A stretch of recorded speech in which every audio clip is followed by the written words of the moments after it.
Começamos essa história acompanhando a Coco, uma garota super gente boa que vive num mundo onde a magia é real e os bruxos são vistos como verdadeiros milagres ambulantes. Diferente daquelas histórias de caças às bruxas, onde a galera é vista como escória, nesse anime eles são tratados como verdadeiras celebridades. A Coco é doida pra ser uma bruxa, mas tem um pequeno detalhe nessa história, gente. Ela é uma humana comum e nesse mundo, meus queridos, ou você nasce com o dom, ou esquece, você jamais se torna um deles. Um belo dia, enquanto ela estendia o que parecia ser uma montanha infinita de roupa suja da família, ela avista uma carruagem puxada por um Pégaso pousando perto de casa. E mano, ela nunca tinha visto um bicho daqueles por perto. Por conta disso, ela desce voando, não ironicamente, pra pedir pra mãe dela pra dar uma espiada, mas na empolgação ela quase atravessa um cara que estava parado na porta da loja de tecidos da família. Ela pede desculpas, toda sem jeito ali, mas o cara é super de boa e assume que a culpa é dele por estar moscando na frente da porta. Lá dentro, um grupo de madames de alta sociedade está surtando com a qualidade de tecidos da mãe da Coco, papo de ser o melhor da capital e tals. A mãe dela, vendo um movimento bom, pede uma mãozinha para sua filha, enquanto a pequena decide ajudar com todo prazer, mas com aquela condição, onde ela poderia ver o Pégaso depois. A mãe reluta, com medo da filha fazer cagada ou algo do tipo, mas o olhar de gato de botas ali da Coco vence e por conta disso ela permite. Nisso a Coco vai atender o homem de antes e ele pede um tecido branco esfumaçado, com medidas bem específicas já anotadas. A nossa protinha mostra então suas virtudes ao pegar o giz e marcar tudo ali com uma precisão cirúrgica e começar a cortar. O cara fica encarando ela de um jeito que até eu ficaria desconfortável, mas na real ele estava embasbacado com a assertividade dela. Tanto é que ele até manda um "nossa, sua habilidade é tão boa que parece magia", e isso pega no calcanhar de Aquiles a menina, pois para ela comparar o trabalho manual dela com a magia de verdade é quase como se fosse uma ofensa, pois ela acha que o que faz é medíocre perto do que os bruxos realizam. O homem percebe que ela é fanática pelo assunto e pergunta o porquê. Nisso ela conta que quando era pequena, um bruxo mascarado num festival vendeu um livro de gravuras mágicas pra ela. O cara fez todo um show de sombras e luzes, encantou até as pedras do chão. E a Coco, logicamente, achou que aquilo era a coisa mais foda do universo. Enquanto a mãe, ao ouvir tudo isso, pensou que o esperto e o otário saíram de casa e infelizmente se encontraram e o golpe aconteceu. Mas como a menina tava felizona da vida, ela deixou passar. O problema, no entanto, veio depois, pois a mãe explicou que bruxos são um grupo fechado. Ou nasce sendo um, ou não tem conversa, e isso destruiu completamente o sonho da Coco, mas ela continua amando observar a magia de longe mesmo assim. E enquanto eles conversavam, eis que um barulho alto veio lá de fora, e ao saírem verificar, eles perceberam que a carruagem do Pégaso tombou. E quem foi, meus queridos? Sim, foi os amigos da Coco. Os moleques foram curiosos demais e um deles bateu a cabeça num disco mágico embaixo da carruagem, quebrando o artefato que fazia o bicho voar. As madames entraram em desespero, porque a carruagem foi presente do papai e tal, e elas moram muito longe. A mãe da Coco já estava vendo a dívida bater na estratosfera por ali, mas o homem misterioso, que agora sabemos que se chama Kifre, se oferece para consertar. As dondocas duvidam, afinal precisa de magia para isso, e é aí que ele revela que ele é um bruxo. A Coco quase explode de alegria, mas o Kifre diz que não gosta de fazer magia em público e pede um lugar reservado. A Coco oferece o ateliê da família, achando que finalmente ia ver o show de perto. Só que o rapaz dá um baldaço de água fria na cabeça dela e pede pra ela ficar lá de fora vigiando a porta. Porém, contudo e entretanto, obviamente a curiosidade matou o gato. E a Coco e os amigos não são conhecidos por seguir regras ali e tal. Os moleques tentaram subir no telhado pra espiar e ela vai atrás pra dar bronca, mas acaba cedendo e resolve espiar também. Eles tentam pela janela, mas o Kifre fechou as cortinas e enquanto os moleques desistem, a Coco lembra que deixou o alçapão do telhado aberto quando foi estender as roupas. Ela então entra sorrateira por ali e olha por uma fresta. E aí, meus amigos, o mundo dela simplesmente vira de cabeça para baixo, porque ela vê o rapaz desenhando. Não tem palavras mágicas, não tem dança e ele está apenas desenhando no disco. E com isso ela liga os pontos na hora. Aquela varinha que veio no livro dela quando ela era criança não era uma varinha, era uma caneta. E o livro não era de desenhos, ele era de feitiços. Ela sai correndo para a posição dela ali antes que o Kifre saia, chegando toda suja e ofegante, mas ele nem desconfia que ela estava espiando. Ele então conserta a carruagem e as madames vão embora felizes e ele parte também.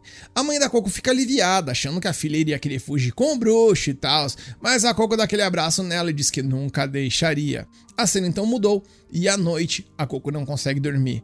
Ela então pega a varinha caneta dela, por assim dizer, e descobre como coloca a tinta e então começa a praticar os desenhos do livro. No começo nada acontece porque ela é péssima em desenhar círculos perfeitos, mas com uma gota de tinta caindo por ali e fechando o círculo, o negócio começou a funcionar e então vemos que fogos de artifício aparecem no quarto dela e ela fica em êxtase, afinal, ela finalmente pode ser uma bruxa. A menina começa a testar vários círculos ali, entendendo que quanto maior o desenho, mais forte é o efeito. Nisso a cena muda e vemos o Kifre acampado na floresta, e nesse momento ele tem um estalo e percebe algo no mínimo terrível. Aquele tal bruxo mascarado que a menina mencionou, que vendeu o livro pra ela, provavelmente é um criminoso utilizando magia proibida. A cena volta pra Coco, que na empolgação decide copiar o feitiço mais complexo do livro, fazendo a cópia ali através do papel pra sair perfeito. E no momento em que o desenho brilha, o Kifre aparece do nada na janela dela gritando: "O que foi que você fez?" Mas aí, meus queridos, infelizmente já era tarde. O feitiço começa a criar cristais gigantes que engolem a casa toda. A mãe dela sai pra ver o que tá rolando e antes que pudesse reagir, o cristal a pega. Em segundos, a mãe da Coco é selada num bloco de cristal eterno. O rapaz segura a Coco para ela não ser pega também, explicando que aquilo é uma magia proibida e que não tem volta. Desesperada, a Coco quase joga do alto para tentar salvar a mãe, mas ele a resgata. Ele explica que as leis dos bruxos são rígidas, justamente para evitar esses acidentes, e que como ela descobriu o segredo da magia, que no caso ela é desenhada, ele teria que apagar a memória dela. A Coco implora para ele não fazer isso, afinal, se ele apagar a mente dela, ela vai esquecer o livro, esquece o que aconteceu e nunca vai poder salvar a mãe. O rapaz percebe que o livro também foi selado no cristal, e a única pessoa que sabe o conteúdo é a menina.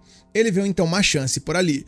Se eles acharem o bruxo mascarado, talvez consigam reverter o feitiço. Então ele faz a proposta que muda tudo. Se ela quer manter as memórias e salvar a mãe, ela vai ter que se tornar aprendiz dele e virar uma bruxa de verdade. Algum tempo depois de toda a treta que rolou, a Coco acorda dentro de uma carruagem puxada por um Pégaso. Kifre aponta lá fora e apresenta o destino que eles estão indo, no caso, o ateliê dele, que vai ser ao mesmo tempo a nova casa e a escola dela. Só que antes disso, ele conta que plantou sementes guardiãs ao redor da casa da família, e elas crescem rápido e vão formar uma barreira de proteção. Ele percebe que ela tá com a cara destruída e pergunta o que houve. Ela então explica em lágrimas que prometeu para a mãe que jamais a deixaria sozinha. O cara não tenta minimizar o ocorrido, só fala para ela não se culpar porque não sabia o que estava fazendo e manda ela chorar à vontade agora para conseguir olhar para frente depois. Simples assim. Chegando no ateliê, ele diz que ela ali é a sua casa a partir de agora e usa um feitiço, e a Coco fica de queixo caído, porque aquele feitiço era redondo e flutuava de um jeito que não parecia água nem de longe, enquanto o Kifre diz que é só água mesmo e vai resolver algumas coisas, deixando ali pra ela se lavar. Só que ela trava na frente do negócio, com medo de tocar em magia que não entende, até aparecer uma garota animada explicando que aquilo ali se chama bolha de vapor, um feitiço que puxa a umidade do próprio ar e é só inclinar a bandeja inferior pra água cair. A Coco agradece, e a garota agradece pelo agradecimento, e a Coco agradece pelo agradecimento do agradecimento, e elas ficam nessa espiral de obrigado até uma segunda garota aparecer mandando ignorar a Tétia. Essa é a Arit, que já tá com uma caneta e tinta na mão, e as duas são aprendizes do Kifre. A Tétia achava que a Coco ia entrar como aprendiz igual a eles, mas a menina fez questão de dizer que ainda não considera-se uma, afinal, ontem foi a primeira vez na vida que ela usou um feitiço. Nisso as duas travam e ficam com aquela cara de quem acabou de ligar os pontos, e explicam que tá rolando um rumor no mundo das bruxas sobre uma forasteira que usou magia proibida e mesmo assim foi aceita com a memória intacta. Ou seja, meus manos, a Coco é basicamente o assunto do momento. Nisso, Kifre volta, dispensa as meninas e senta com a nossa protinha para contar a história da magia de verdade, explicando que antigamente magia não era nenhum superpoder exclusivo de pessoas especiais e que qualquer Zé Mané ali com os padrões certos e uma tinta específica conseguiria utilizar. Ou seja, a magia era uma ferramenta comum, acessível e cotidiana. O problema é que quando você coloca poder ilimitado nas mãos de qualquer pessoa, É meio que óbvio que isso tem potencial pra dar muita merda e não deu outra, pois graças a, digamos que as pessoas ruins, por assim dizer, feitiços horríveis foram criados, além do fato de rolar treta atrás de treta, até que os poucos que ainda tinham consciência acabaram se unindo, viraram os tais bruxos e tomaram uma decisão drástica: apagar a memória de todo mundo sobre como a magia funciona e passar o segredo apenas pra quem jurasse protegê-lo. E desde então, o mundo inteiro acredita que a magia é dom de nascença, o que é mentira, mas também é uma mentira muito bem mantida, porque se a verdade vazasse, o caos voltaria com tudo. E com toda essa explicação, fica fácil entender os motivos de todo mundo estar em alerta com ela, algo que a própria menina entende e nem culpa ninguém, até porque ela sabe que se colocou nessa situação. Ela então aproveita o momento em que a sinceridade está rolando solta e pergunta o que é magia proibida, ao que o mago explica que são os feitiços criados na época do conflito que foram banidos do dia do pacto, onde qualquer coisa lançada diretamente no corpo humano, seja transformação, alteração de idade, manipulação de pensamentos ou emoções, causar dano e até curar. E tudo isso era absolutamente proibido, com apenas uma exceção, que é que nós já estamos carecas de saber, ou seja, apagar memórias. Isso ainda tá liberado. Para ilustrar como a magia funciona na prática, ele pega uma espécie de moldura da janela ali e posiciona num certo ponto e ativa o feitiço. A janela abre e do outro lado tem um lago enorme, onde um segundo atrás eram só colinas. Ele explica que aquela ali é a janela caminho, um portal que conecta duas janelas com o mesmo padrão desenhado. Lá no fundo, ele aponta um prédio e explica que aquela ali é a torre de livros, onde todo livro relacionado à magia é duplicado lá no momento em que é escrito. A Coco na hora liga os pontos e quer ir pra lá imediatamente, porque é provável que se todo o livro ali é replicado, o livro que ela utilizou deve ter uma cópia lá dentro. Só que, meus amigos, querer não é poder. Então nesse momento o lago começa a tremer e uma criatura absurdamente gigante joga água não apenas nos planos dela, mas nela como um todo. E o Kifrey, após o seu banho indesejado, fecha a janela e explica que aquilo ali é o teste dos bibliotecários. A torre é protegida por 4 deles e só um bruxo que superar a prova consegue entrar. Ou seja, vai ter muito estudo antes de chegar lá. Ele então leva ela pro quarto, que vai dividir com uma outra garota que se chama Agathe, onde cada uma terá seu espaço de trabalho e quarto próprio nos fundos, e some dizendo que tem algumas coisas para resolver. Do lado de fora, ele usa um dispositivo para falar com alguém e agradece por terem autorizado ele a aceitar a Coco como aprendiz. A cena mudou e de volta ao quarto, a Coco tá explorando o espaço quando uma voz manda ela sair do caminho para não atrapalhar o pouso. E essa é a Agathe. Ela já sabe quem é a forasteira, afinal todo mundo sabe, e começa a dizer que sente muito pelo que aconteceu com a mãe dela, porém, contudo e entretanto, sempre tem um mas. Então ela aponta, sem rodeios, que por conta do que a Coco fez, a mãe dela nunca mais vai voltar a ser humana. Nossa prota diz que tá lá pra mudar isso e tal, só que a Agathe não quer saber, mencionando que ela e as outras passaram anos desenhando selos até os dedos quase caindo das mãos. Treinaram sem parar e só se tornaram aprendizes depois de passar em testes. Já a Alecrim Dourado, bem, ela chegou pelo caminho torto ali sem saber nada, mencionando sem titubear que uma forasteira que não sabe nada não tem vez no mundo delas. A Coco rebate dizendo que já desenhou feitiços e que não vai saber se consegue sem tentar, mas a Agathe decreta que se ela quiser rir, vai ter que fazer rir. Em outras palavras, ela vai ter que se provar e os testes começam amanhã. À noite, rola uma festinha de boas-vindas improvisada. A comida é a mesma de sempre porque foi tudo muito corrido. E a Agathe janta no quarto como de costume, enquanto a Coco fica impressionada com o quanto o Kifrey cozinha bem. Após o happy hour, a nossa prota vai para seu quarto tentar dormir, mas não consegue, porque a tristeza ao lembrar de sua mãe simplesmente a consome. A cena então mudou, e no dia seguinte, as aulas começaram. O Kifrey mostra os componentes, as ferramentas utilizadas para desenhar a magia. A Coco acha tudo muito interessante, mas ela trava na hora de tocar na tinta, porque ela lembra ali do que aconteceu e tal, mas ela é obrigada a encarar, porque salvar a mãe pesa mais que o medo. E enquanto a aula desenrola, ela vai ficando cada vez mais sobrecarregada, mas evita ao máximo perder tempo com pausas ou distrações, até que o mago resolve tirar a prova dos 10 ali e pede para ela explicar o que ela entendeu até agora, até para ver se a guria tá absorvendo alguma coisa ou não. e ela explica, meio que gaguejando e vacilando, que a magia é composta por 3 elementos, sendo o central chamado de sigilo, enquanto as linhas ao seu redor são chamadas de chave e símbolo, e o que envolve todos eles é o círculo. O sigilo é quem define o tipo da magia, sendo fogo, água, luz ou vento, enquanto as chaves e símbolos determinam a forma que o feitiço irá tomar, tanto no tamanho quanto na direção. Quanto ao círculo, ele serve meio como se fosse uma assinatura, pois é no momento em que ele se fecha que o glifo acaba sendo devidamente ativado. E enquanto ela fica com a cabeça quase soltando fumaça para explicar tudo isso, o Kiefer menciona que ela foi muito bem na explicação. Ele então pede para ela colocar essas palavras bonitinhas na prática, e ela o faz. E o resultado é basicamente nada, pois nada acontece e ela não quer nem que ele veja aquilo, pois ela já levou um não e não está indo atrás da humilhação.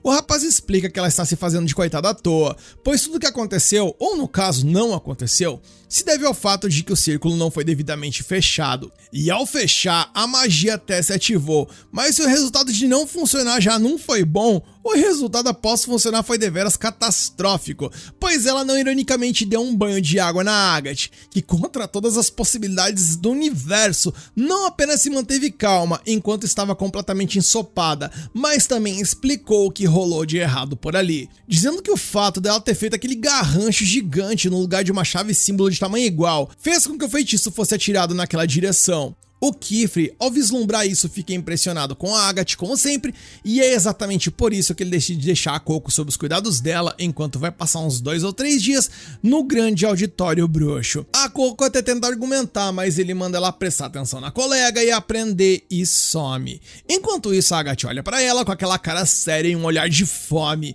e lembra que falou que ela ia ter que se provar e que o tempo da vagabundagem acabou, fazendo nossa prota quase vomitar a própria alma de ansiedade e apreensão.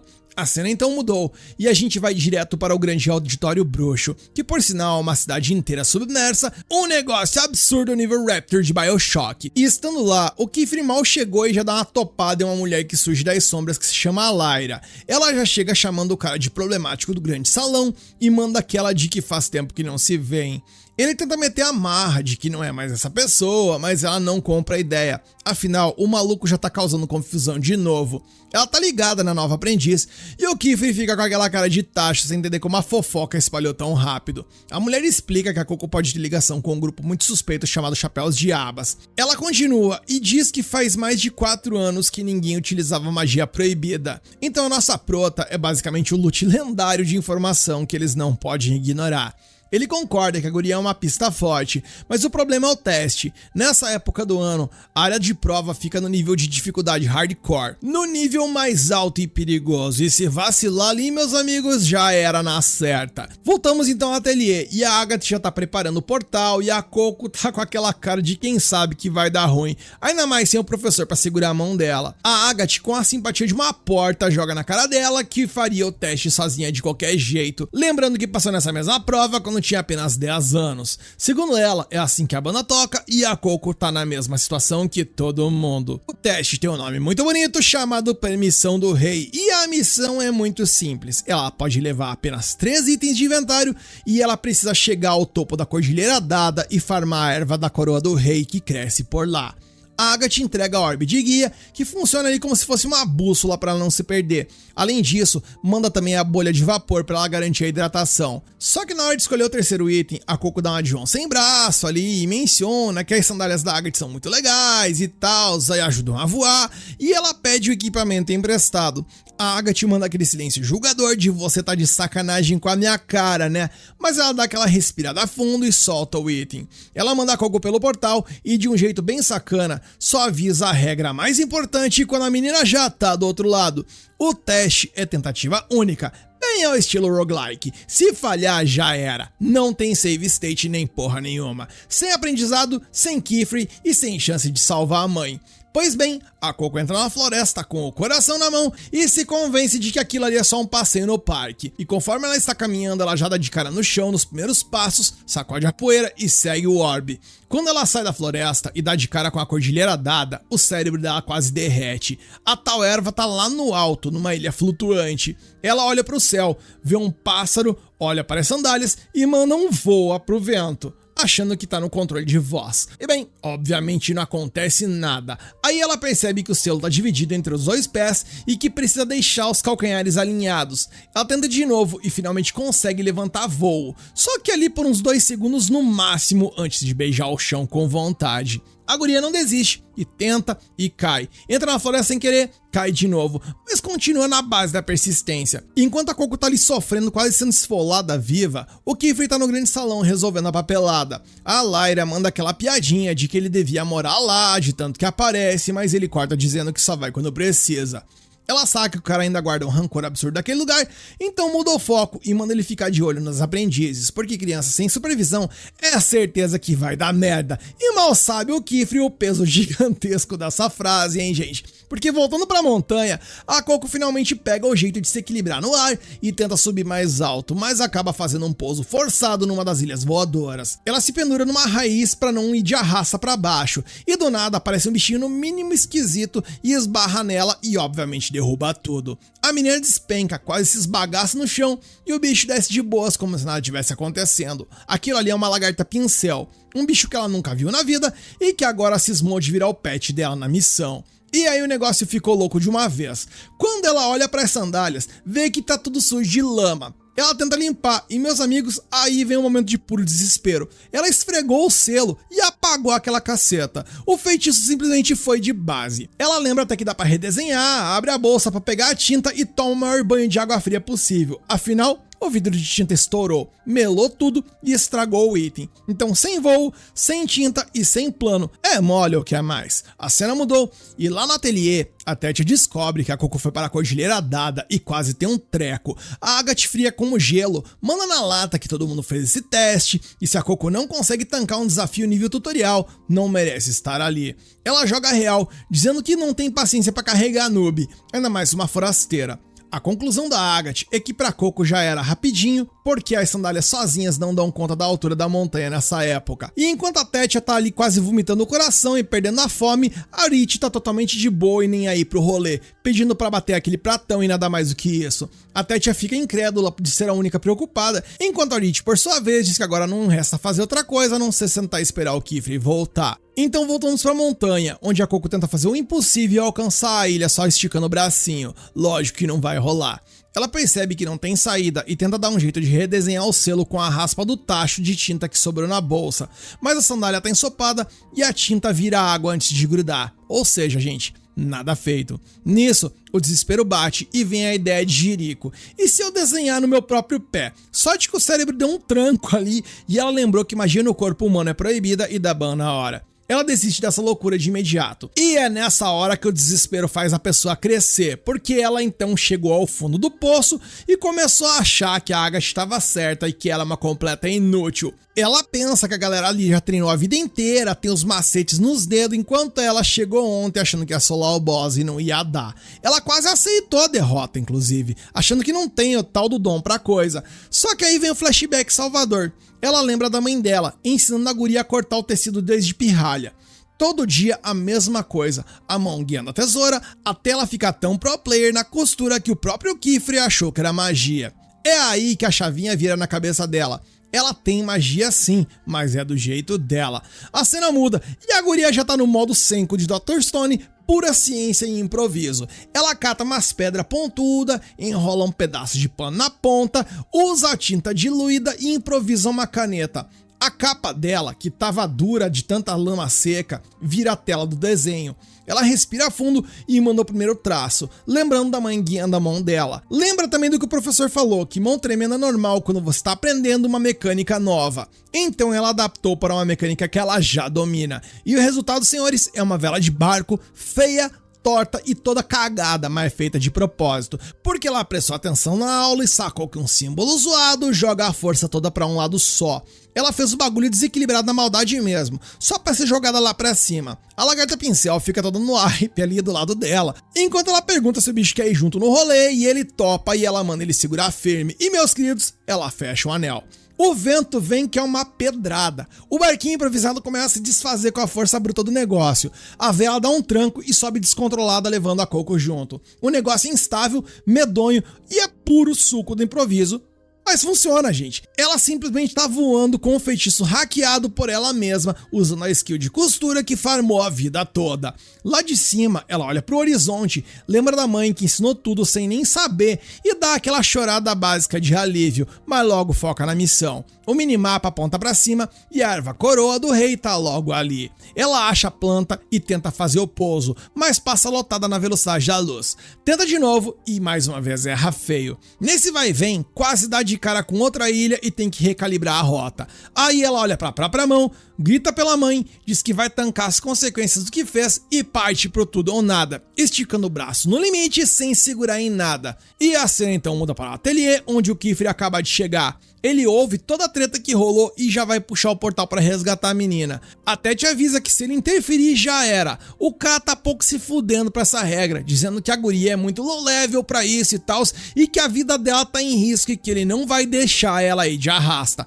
E quando ele vai meter a mão no portal, todo mundo trava. E nesse momento, a Coco sai por ali, Vivinha da Silva, com a erva coroa do rei na mão e a lagarta pincel no colo. A Tétia quase desmaia de alívio e corre pra abraçar a amiga. A Coco, toda no hype, vai direto na Agathe e esfrega a erva na cara dela, provando que amassou no teste. A Agathe, com aquele carisma de uma geladeira, não esboça uma reação sequer, vira apenas as costas e sobe as escadas. Já o Kifre manda aquele esporro de professor. Ele diz que castar magia sem preparo e sem base é pedir pra se fuder, e que ela devia ter aprendido a lição e que nunca mais faça isso.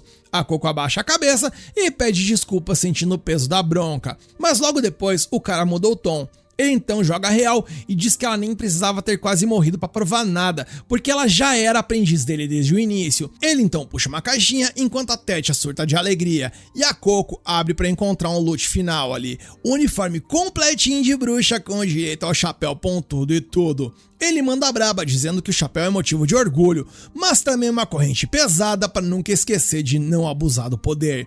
Ela veste a skin nova e promete honrar o manto. O estômago dela nesse momento ronca. A Tétia já puxa a ideia de bater aquele pratão merecido, enquanto a Rit manda real que ela precisa de um banho urgente. E, gente, a vida simplesmente segue a partir daí. Só que no finalzinho rola aquela cena rápida pra deixar a gente com a pulga atrás da orelha.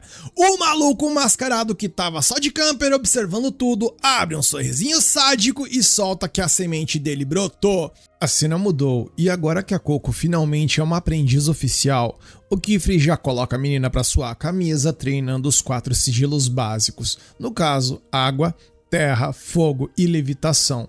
Só que a nossa protinha tem aquele momento de QI negativo, por assim dizer, fechando um círculo cedo demais e simplesmente invoca uma bola de fogo descontrolada.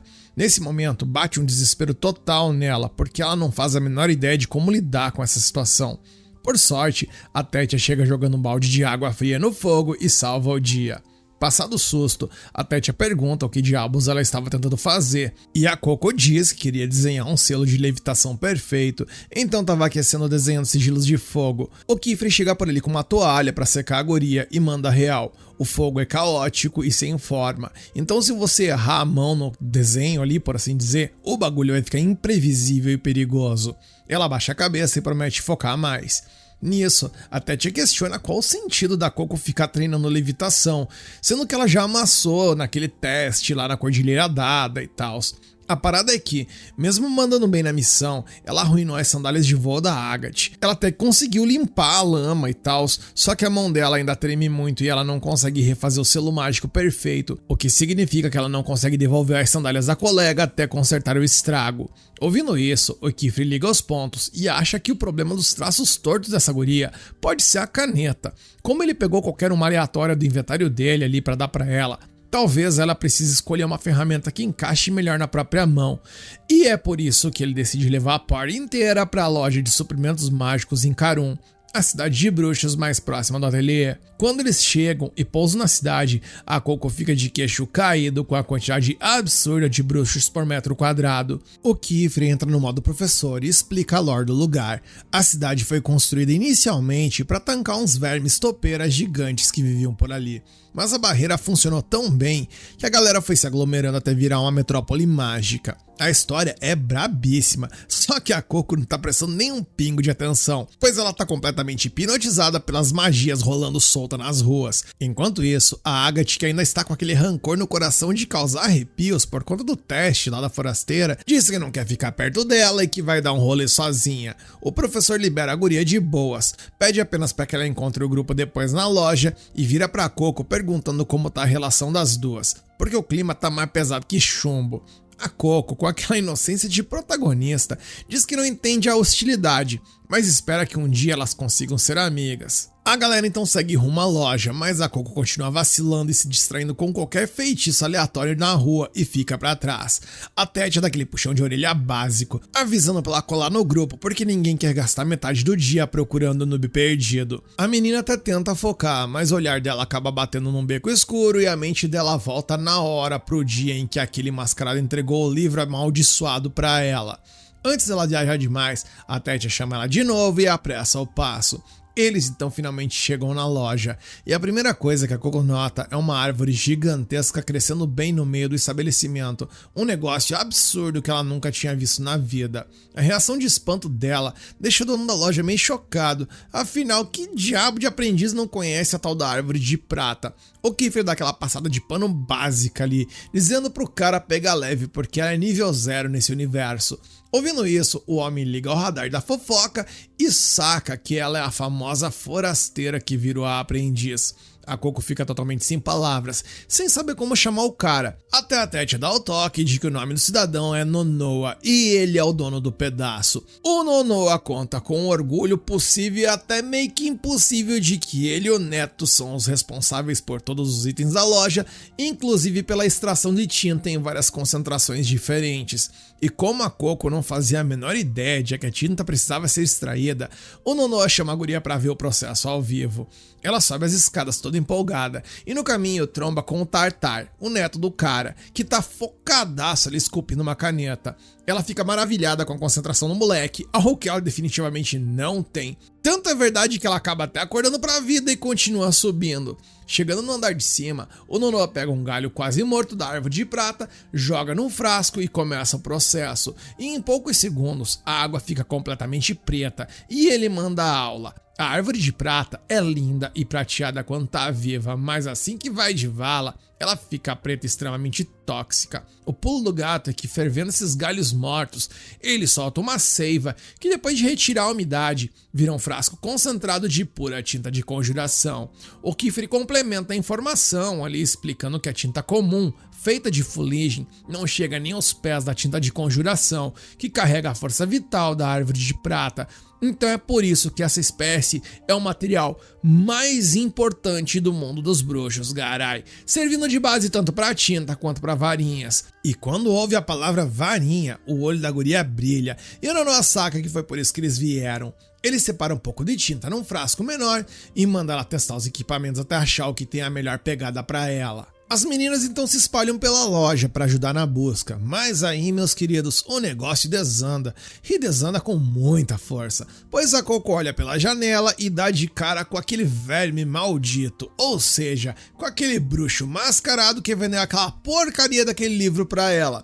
Só que em vez de ela chamar o professor ali, que é mais experiente, o que ela faz? Ela simplesmente sai correndo atrás do vilão no meio da rua na esperança de descobrir o feitiço que petrificou a mãe dela. As outras meninas tentam segurar a doida, mas caras, já era tarde. E ir atrás do Kiefer naquela altura era assinar praticamente uma sentença de que a Coco ia sumir na cidade. A cena então mudou e a gente vê que a Agatha tá de boas ali fazendo umas compras quando a Coco passa a milhão por ela, trombando sem nem parar pra dar satisfação. Logo atrás chegam as outras duas, agarram a Agatha pelo braço e arrastam ela pra perseguição. Mesmo a guria não entendendo patavina do que tá rolando, a Coco continua rushando ali atrás do bruxo por um monte de becos tortuosos e a party toda suando pra acompanhar, incluindo até a lagarta pincel que apareceu por ali. Só que do nada, o bicho para de correr quando vê uma névoa densa cobrindo o caminho. Só que as meninas não frearam, entraram rasgando a névoa e, bem, elas simplesmente desapareceram. Quando a Agatha finalmente alcança a Coco, ela agarra o braço da menina, exigindo as explicações básicas. A prota aponta e diz que estava seguindo o cara do livro proibido, mas ao olhar pra frente, o maluco já evaporou. A Agatha acha que isso foi uma perda de tempo colossal, mas quando elas viram para voltar, a Rich nota que as paredes e o chão são feitos de uma pedra branca que simplesmente não existe na cidade dos bruxos. Em outras palavras, minha gente, elas não estão mais na cidade. A Tétia buga, afinal, elas não passaram por nenhum portal, mas a Agatha logo mata a charada. Se foram teletransportadas do nada, isso significa o óbvio, magia proibida foi utilizada. A Tétia então decide voar para ter uma visão aérea e tentar achar um ponto de referência. O problema é que ela desce berrando e mandando todo mundo meter o pé com toda a força. E quando a Agatha pergunta o que foi que ela viu que tá tão assustada, a Tétia manda real, dizendo que o problema não é o que ela viu, o problema é que a coisa viu ela e tá vindo com tudo pra cima delas. Enquanto isso, o mascarado desgraçado tá lá em cima de um muro, só de camper assistindo tudo. Ele não planejava puxar o bonde inteiro pro labirinto, mas ele decide seguir com o baile e dar umas boas-vindas ali pra Coco no mundo da magia. Um segundo depois, um dragão simplesmente insano aparece rasgando por ali e pousa bem na frente das meninas. O vilão então lá de cima solta uma risada e diz que a Coco é a única esperança dele. A cena mudou e de volta à cidade dos bruxos, o Kifli termina de escolher os itens e pergunta pro Nonoa cadê as meninas. O lojista acha que elas ficaram entediadas ou sei lá e foram dar um passeio, mas ele sabe que a parte dele é muito educada e jamais sairia sem mencionar nada ou sem se despedir ao menos. O alerta dele então começa a soar mais forte que um semáforo, avisando que deve ter dado merda. Nisso, Tartar desce por ali e esclarece o que aconteceu. Ele viu as meninas saindo correndo atrás de um cara de roupas estranhas com um olho cobrindo o rosto. O coração do nosso mano Kifri nesse momento quase sai pela garganta, pois ele saca na hora que aquele cara é o bruxo das trevas e o desespero bate com força. A cena então volta para o labirinto, que a gente nem sabe onde fica. O dragão tá encarando as meninas que travam no chão com a alma quase saindo do corpo. A Agatha assume o controle da sua ação, manda todo mundo manter o contato visual com o bicho e ir dando passos lentos para trás para sair da área de ataque. E quando eles ganham um pouco de distância, elas viram as costas e metem o pé, escapando de uma mordida por questão de milímetros. O boss vem babando atrás delas, mas a Agatha vira de supetão, sumona uma magia de fogo monstruosa na cara do dragão, que é tão forte que acaba até atrasando o bicho de uma forma suficiente para que elas escapassem do local. E correndo sem parar, a Coco fica maravilhada e pergunta como diabos essa menina castou uma mágica tão rápida. A maga manda braba, ela não desenhou nada na hora, ela carrega ali uma espécie de um caderno inteiro com feitiços quase prontos, então ela só abre aquilo, fecha o círculo e ativa, ou seja, um QI de milhões. A Coco já pede para aprender isso depois, mas a Agatha corta o barato, dizendo que para ter um depois, elas precisam sair vivas dali primeiro. Só que a sorte das meninas dura menos que um segundo, pois elas acabam dando de cara num beco sem saída. O dragão ainda está na cola delas, e é só questão de tempo até farejar onde elas estão. A Tete então entra num ataque de pânico e pensa que vai dar merda e quase joga a culpa na Coco, mas acaba mordendo a língua no último segundo para não ser uma sacana ali jogando as coisas nas costas dela.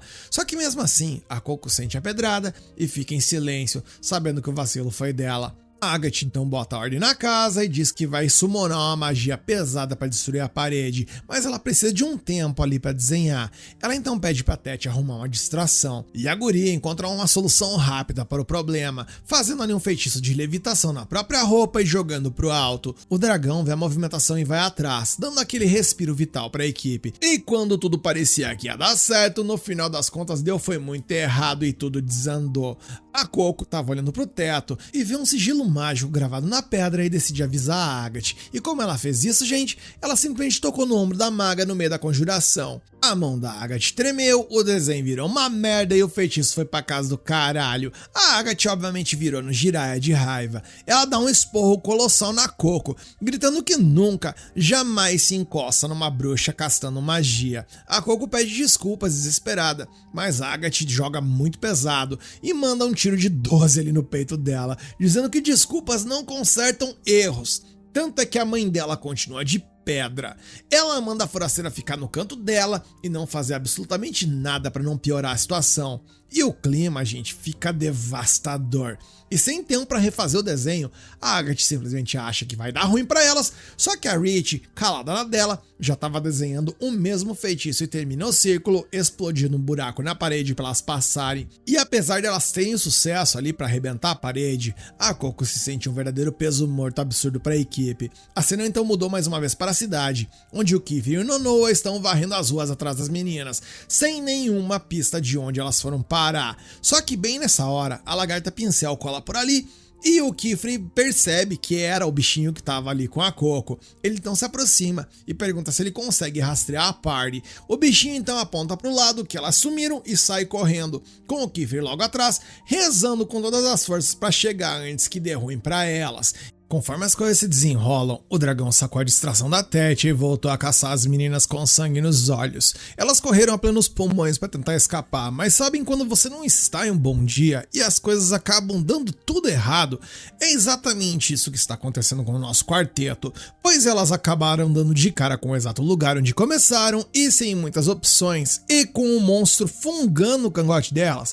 A Agatha manda real, mencionando que elas precisam se tocar em algum lugar e baixar a poeira. Nisso elas acabam se escondendo embaixo de uma espécie de um viaduto ali, ou sei lá o que. E a Tetia começa a dar tela azul de medo, apavorada com a ideia de que aquele labirinto vai ser o túmulo dela. A Coco tenta dar uma força, mas convenhamos, gente, é difícil ver o copo meio cheio quando tem um dragão querendo te devorar. Então a nossa protinha faz o que pode nesse momento e entrega o seu manto pra Tetia, mencionando que pode parecer pouco, mas pra ela, aquele manto é o que lhe dá coragem, pois é o que a lembra que, pelo menos por fora, ela já é uma bruxa. Ela quer que a Tetia sinta a mesma segurança, nem que seja só um pouquinho, pra não se sentir uma completa inútil no meio do caos. E vendo o gesto da amiga, a Tetia se sente péssima por ter descarregado o medo nela antes. E pra tentar deixar as coisas um pouquinho mais leves, ela ativa um feitiço que cria uma bolha de nuvem fofinha em volta das duas e pede desculpas por ter feito a Coco se sentir culpada. Nossa brotinha diz que não tem nada pra perdoar, já que o erro foi dela mesmo, mas a Tetia não aceita, mencionando que ela é a mais experiente e que ela deveria estar protegendo a novata. No fim, as duas acabam se acertando e a Coco fica impressionada com o conforto daquela nuvem, perguntando que feitiço é esse, ao que a menina explica que é uma criação autoral dela. Quando ela era pequena, ela sonhava em dormir nas nuvens e decidiu transformar esse sonho em realidade. O feitiço ainda tem uns defeitos e tal, não tá 100% pronto, mas o plano dela é um dia oficializar essa magia para todo mundo utilizar. Pode não ser o feitiço mais destrutivo ou útil do universo, mas é o sonho dela, assim como o da Coco é o sonho de salvar a mãe. E aí, nesse momento, a Agatha coloca a cabeça para dentro da bolha, mencionando que ela ouviu tudo, e com aquele jeito seco de sempre, dá um toque técnico. Se a Tetia quer a sensação de nuvem, precisa usar algo mais sólido como algodão na base. A menina do cabelo rosa reclama, dizendo que aí viraria um colchão comum e perderia a graça. Mas papo furado à parte, a Agatha traz a notícia ruim, dizendo que tem um feitiço de looping naquele lugar e por conta disso não importa o quanto elas andem ou tentem, elas nunca vão sair dali a menos que encontrem e destruam o selo que prende o espaço. A Agatha não faz ideia de por onde começar essa busca, mas a Coco se lembra que viu um selo estranho no teto lá atrás, naquele derradeiro momento em que a Agatha quase churrascou ela de raiva. Elas então vão até o local ali onde fosse possível localizar o selo, e ao verificarem, concluíram que provavelmente é aquela porcaria ali que tá mantendo a prisão. Bem, elas já sabem como sair, correto? Até pode ser que sim. O problema, no entanto, é o fato de que o dragão tá bem ali guardando essa porcaria desse lugar. A Agatha então começa a preparar magias de fogo pro combate, mas a Coco interrompe, lembrando que o fogo antes só atrasou o bicho, não deu dano real e dragões são naturalmente resistentes ao calor. Ela continua e menciona que lutar é arriscado demais, então acaba tendo uma ideia e passa para as meninas desenhando na parede, sugerindo que em vez de mandar de vala o bicho, elas vão usar um feitiço da Tetia ali para criar uma distração e alcançar o selo no teto. Ela continua e explica que num lugar gelado desses, um réptil vai adorar um local quentinho e macio para tirar uma soneca. A Agatha acha essa ideia de ninar o dragão meio que idiota e tal, mas admite que tecnicamente é até possível. Enquanto a idiota proprietária da ideia explica que o Kiefer ensinou que a magia serve para fazer as pessoas felizes e se isso funcionar, ninguém precisa se machucar. E de alguma forma, essa filosofia mexeu com a Agatha, que acaba aceitando trabalhar em equipe. E com tudo definido, o primeiro desafio delas é deixar as nuvens da Tétia sólidas o suficiente para aguentar o peso daquele dragão. Inicialmente, elas pensam em usar papel, mas ela só tem 4 caderninhos ali, ou seja, não vai ser suficiente. Após isso, elas pensam em usar as roupas ou o próprio cabelo, mas a Agatha corta o barato na hora, dizendo que além de bizarro, não ia dar em nada nem para começar ali. Eis então que a senhorita Rabugenta tem a ideia de usar areia, lembrando que o feitiço da Rich esbagaçou com a parede e a transformou em areia fina, explicando que a areia fina é confortável. Ela então começa a desenhar um selo para deixar a areia o mais fofa possível, enquanto a Rich usa a sua velocidade absurda para fazer as cópias, e a Tétia prepara um feitiço para juntar tudo no centro da praça. A Coco pergunta o que ela pode fazer para ajudar, mas a Agatha acaba ativando o modo sincerona ali, mencionando que o garrancho da Coco, que ela apelidou de traço, ainda é muito instável para uma situação de vida ou morte. Nisso ela apenas sugere que a guria fique quietinha no canto para evitar de fazer cagada. A Coco obedece, mas o tédio bate com força e ela começa a analisar os rascunhos da Agatha, que estavam no chão. E ao avaliar com calma, ela fica chocada com a perfeição dos círculos desenhados e resolve observar de longe como a colega faz. E é nesse momento que ela descobre o segredo, pois a Agatha traça o círculo no ar ali primeiro e depois segue a linha no movimento só, fluido ali e tal. A Coco então tenta praticar com a caneta dela e milagrosamente, gente, pelo menos nada explodiu dessa vez. Só que a noite cai e as meninas travam de novo. No tamanho que elas precisam, um feitiço de compressão deixaria a areia dura como pedra e um feitiço de ar não aguentaria o peso do bicho. Elas estão não ironicamente num beco sem saída até que vem uma luz no final do túnel. A Coco criou uma bola de fogo. A Agatha não entende o porquê daquilo naquele momento, mas a Tétia e a Rich ficam maravilhadas, porque é a primeira vez que um feitiço da Coco fica estável por tanto tempo. Ela explica que só ficou praticando a técnica de desenho da Agatha até acertar a mão, e isso dá um estalo na Agatha, e ela descobre uma maneira de fazer as coisas funcionarem, ou seja, na base da repetição, mencionando que se um feitiço sozinho não segura a areia, elas vão coordenar vários feitiços repetidos para manter a forma de almofada da areia. Com isso, elas se dividem em times, preparam as armadilhas de areia e ao final fecham em círculos. Nisso o chão explode em areia fina e forma uma nuvem gigante no meio do labirinto. E caras, é absurdo como a animação desse anime é bonita. Puta que pariu! E sobre o plano em questão, bem, ele funciona perfeitamente. A ideia da Agatha é um feitiço que tenta constantemente retornar a areia ao seu estado original de nuvem, criando uma resistência que aguenta o peso. O dragão, ao ver aquele colchão quentinho, por assim dizer, deita e apaga na hora. As meninas passam de fininho pelo bicho e chegam até o selo no teto. Elas não fazem ideia do que aquela magia faz, mas sabem que precisam quebrá-la para fugir. A cena então mudou, e enquanto isso, lá fora em Karun, o Kifre chega no beco onde as meninas sumiram, mas não vê o rastro de ninguém. O Tartar aparece e nota algo estranho, mencionando que o chão de antes ali era de pedra e agora é só terra. O Kifre analisa os pedaços de pedra quebrados e descobre selos escondidos neles, e é assim que ele mexe em um deles em particular, o círculo acaba se ativando. Voltamos então para as meninas e vemos que a Tétia acabou quebrando o selo do teto e tudo começa a desmoronar, e o espaço que estava dobrado começa a se abrir e sugar as coisas para fora. Essa é a chance perfeita delas fugirem, mas o barulho acabou acordando o dragão, que tá fudido da cara por ter o seu amimi perturbado. Por conta disso, esse satanás bate a cauda na torre e como consequência a Agatha é jogada para o alto. E sem as sandálias de voo, seu destino infelizmente é virar guisado ao se espatifar no chão, mas o Kifre aparece na bacia das almas e resgata a guria no ar. Ele não perde tempo e usa um feitiço absurdo que absorve a água das nuvens e cria um dragão de água gigantesco que acaba nocauteando o monstro original na hora. Gente do céu, é um espetáculo de poder e um espetáculo visual. Esse momento foi de arrepiar. A Agatha, a Tétia e a Rich então estão seguras com o mestre, porém, contudo e entretanto, a nossa menina Coco acabou sumindo. E onde ela está? Bem, a cena mudou e vemos que o desgraçado bruxo mascarado chegou nela primeiro. Ela está desmaiada e ele fica lá, todo satisfeito, dizendo que a semente que ele plantou finalmente brotou e que aquele teste serviu para ela crescer. Ele promete dar a ela um presente, ou seja, um conhecimento que o Kifre nunca teria a coragem de ensinar. E quando a Coco acorda, ela já está de volta a Karun com todo mundo em volta. Ela aparentemente não lembra de nada do encontro com aquele desgraçado mascarado. O Nonoro parece aliviado, mas o Kifri tem um pedido sério a fazer. Ele entrega as pedras com os selos do vilão e pede para que ele investigue a tinta, mas com uma condição. Ele não pode contar nada para o Conselho de Segurança Mágica. O velhote fica tenso, afinal, é dever dos bruxos relatar magia proibida, mas o olhar do Kifri é tão frio e intimidador que ele acaba aceitando por livre e espontânea pressão. O clima tá mais pesado que chumbo, gente, com aquela sensação de que algo muito ruim tá prestes a acontecer. Depois de toda aquela confusão, a vida volta ao normal, ou ao menos tenta voltar ao normal ali no ateliê, porque normal por aí é um termo meio relativo, né? A Coco continua firme e forte na prática dos feitiços, e a nossa senhorita rabugenta favorita, no caso, a Agathe, já está subindo pelas paredes com o barulho que a novata tá fazendo. Só que quando pensamos que a bronca vai vir com força, a Agathe nos surpreende, pois decide que é melhor morder a língua e praticar em outro lugar. Parece que o respeito pela Coco ali deve ter crescido talvez 1 ou quem sabe 2 milímetros, mas o orgulho é não deixar ela admitir.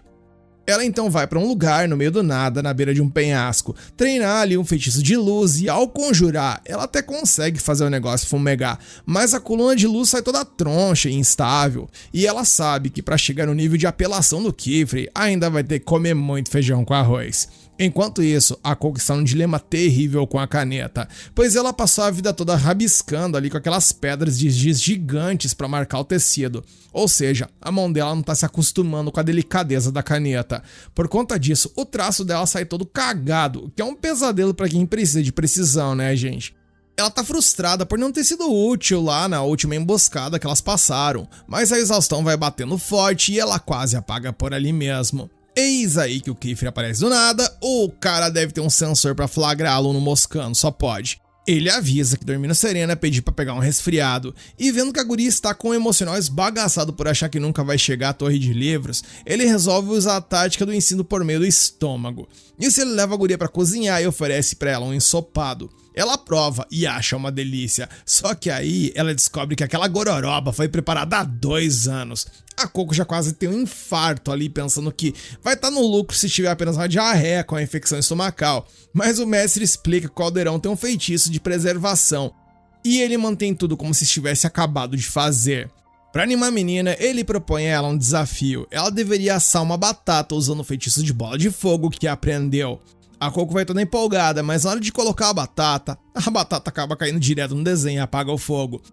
O Kifri explica que a batata é pesada, então ela precisa utilizar um feitiço de levitação junto. Ela tenta então mais uma vez, acaba exagerando a dose e a batata vai quase parar na estratosfera. Depois de muito erro e até uma batata virar carvão, ela finalmente acerta o ponto. O bruxo aproveita para contar que ele mesmo era um desastre completo e que aprendeu a magia de água só porque odiava lavar roupa e não queria se molhar de jeito maneira. A lição aqui, gente, é simples, a preguiça, se usada do jeito certo, é a mãe da inovação. Ele incentiva a Coco a usar magia nas pequenas coisas do dia a dia pra ir pegando o jeito da coisa. Nisso até a tia Rich aparecem com aquela fome de leão delas lá e o almoço acaba virando um piquenique. Ou seja, tá tudo pronto, eles resolvem sair, só que tá caindo um pé d'água fudido lá fora. O Kifri até improvisa ali um guarda-chuva mágico quando começa a chover, pra que as meninas possam sair, mas a Coco acaba sentindo falta da Agathe e resolve buscar a colega. Só que ao chegar na porta do ateliê, quem atende não é a Agathe, mas um cara com uma cara de pouquíssimos amigos, que parece que acordou com o pé esquerdo e que tinha só 2 pés esquerdos por ali, hein? Esse é o Orúgio, e o clima fecha na hora. Ele é tipo um inspetor da sociedade mágica, no caso, o olho vivo que garante que ninguém tá fazendo besteira por ali. Quando ele descobre que o Kifri aceitou uma aprendiz que foi vítima de magia proibida, ele já quer passar a mão na Coco e entregar ela para a Ordem dos Cavaleiros de Segurança Mágica. E pra quem não lembra, esses cavaleiros são a polícia ali da magia, e eles não têm coração. Se você viu que não devia, eles apagam a memória e pronto. Você esquece que até um dia amou a magia, por exemplo. O Kifri, num raro momento de pai urso, por assim dizer, acaba peitando o Orúgio e diz que se quiser apagar a mente da Coco, vai ter que apagar a dele primeiro. Rapaz, o bicho é brabo. O Orúgio acaba cedendo, mas avisa que se der ruim, ele vai dedurar esse cara sem dó. Mais tarde rola um momento fofo, a lagarta pincel da Coco foge para o quarto do Orugyo. A Coco vai atrás, morrendo de medo de ser amaldiçoada, já que o cara meteu uma placa de quem bater na porta será amaldiçoado. Mas acaba entrando e descobre que o Orugyo é mais um tipo de cachorro que late, mas não morde. Ele ajuda ela inclusive a secar o cabelo ali com um anel mágico. E pra surpresa de ninguém, a Coco começa a tietar a decoração no quarto dele. Ela repara que as pedras do chão brilham quando alguém pisa e conta que esse foi o primeiro feitiço que ela viu na vida e que a fez se apaixonar tanto pela magia. E não é que o rabugento do Orugyo foi quem inventou esse feitiço, gente? É as coincidências da vida. Ele tenta se fazer de modesto, dizendo que qualquer um faria, mas a Coco agradece de coração, dizendo que aquela invenção permitiu que ela sonhasse. O cara fica até sem jeito e expulsa ela do quarto só pra esconder que o coração amoleceu. Temos então mais uma mudança de cena e vemos que tá caindo um fiado da mãe de um toró de água no dia seguinte. Eis então que um homem desesperado bate na porta pedindo socorro. O filho dele ficou preso numa enchente perto da ponte. O Kifre se prepara para o resgate e quando ia mandar as meninas ficarem seguras em casa, a Agatha se voluntaria para ir junto, decidida a provar que não é mais uma criança e que pode ser útil de verdade. O Kifre ainda tenta dar aquele choque de realidade nela, explicando que o buraco é mais embaixo. Você vai ter um monte de gente comum por lá, civis que não são bruxos, e ela sequer passou no teste oficial, garante que ela sabe conjurar magia em público sem vazar os segredos do nosso mundo. Só que a Agatha não quer saber de sermão. Ela atravessa a fala no mestre e joga na cara que tem praticado feito louca sozinha, e que o trabalho dele como mentor é justamente arrumar oportunidades para ela botar a mão na massa e farmar experiência na vida real. O Kifre entende o ponto, mas o coração fala mais alto e ele continua achando que é cedo demais para levar a guria para o olho do furacão. E é aqui que o Orugyo resolve se meter no meio da conversa. Ele avisa que vai picar a mula na frente junto com o homem para abrir um portal direto no local do acidente e larga a braba. Diz que vai levar a Agatha como ajudante dele. Mano, a guria dá quase mortal de alegria e sai correndo feito um furacão pra catar o chapéu e o manto antes que o mestre mude de ideia. O Kifre ainda tenta abrir a boca pra protestar, mas aí o resto do bando, no caso a Tete e a Rich, entram no coro dizendo que também querem ir. O Orugyo manda o Kifre relaxar e parar de ser tão super protetor. Porque tem coisas na vida que as meninas nunca vão aprender enfiadas dentro de uma sala de aula. Elas precisam é ver como a banda toca na prática.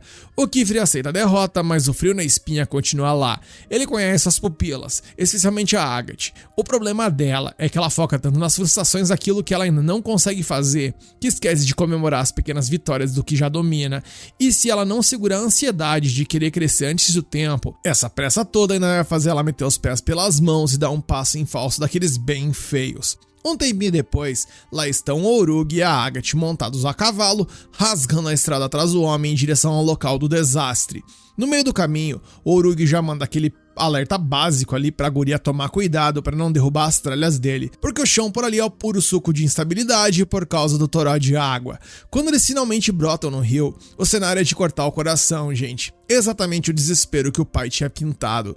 A carruagem está travada no meio da correnteza, presa a ser engolida e levada embora pelo rio furioso. O povo que estava ali na beira quase chora de alívio quando os bruxos chegam. O Orugyo avalia o estrago, pega o seu kit de portais e joga na mão da Agatha aqueles anéis mágicos do feitiço de secagem, mandando ela dar uma força pra galera que tá ensopada e tremendo de frio. A Agatha olha para os anéis e sente aquele gosto amargo da decepção na boca.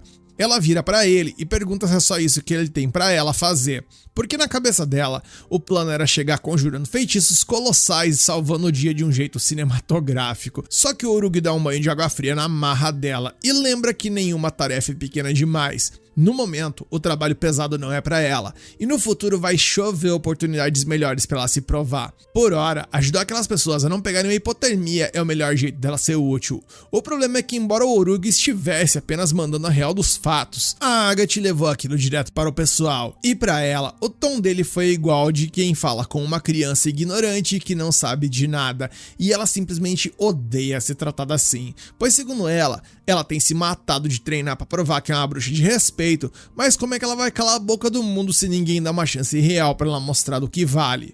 Nisso, o Orugi termina de estabilizar o portal e o Kifre aparece do outro lado com o resto das meninas. Esse é o sinal para o trabalho de verdade começar.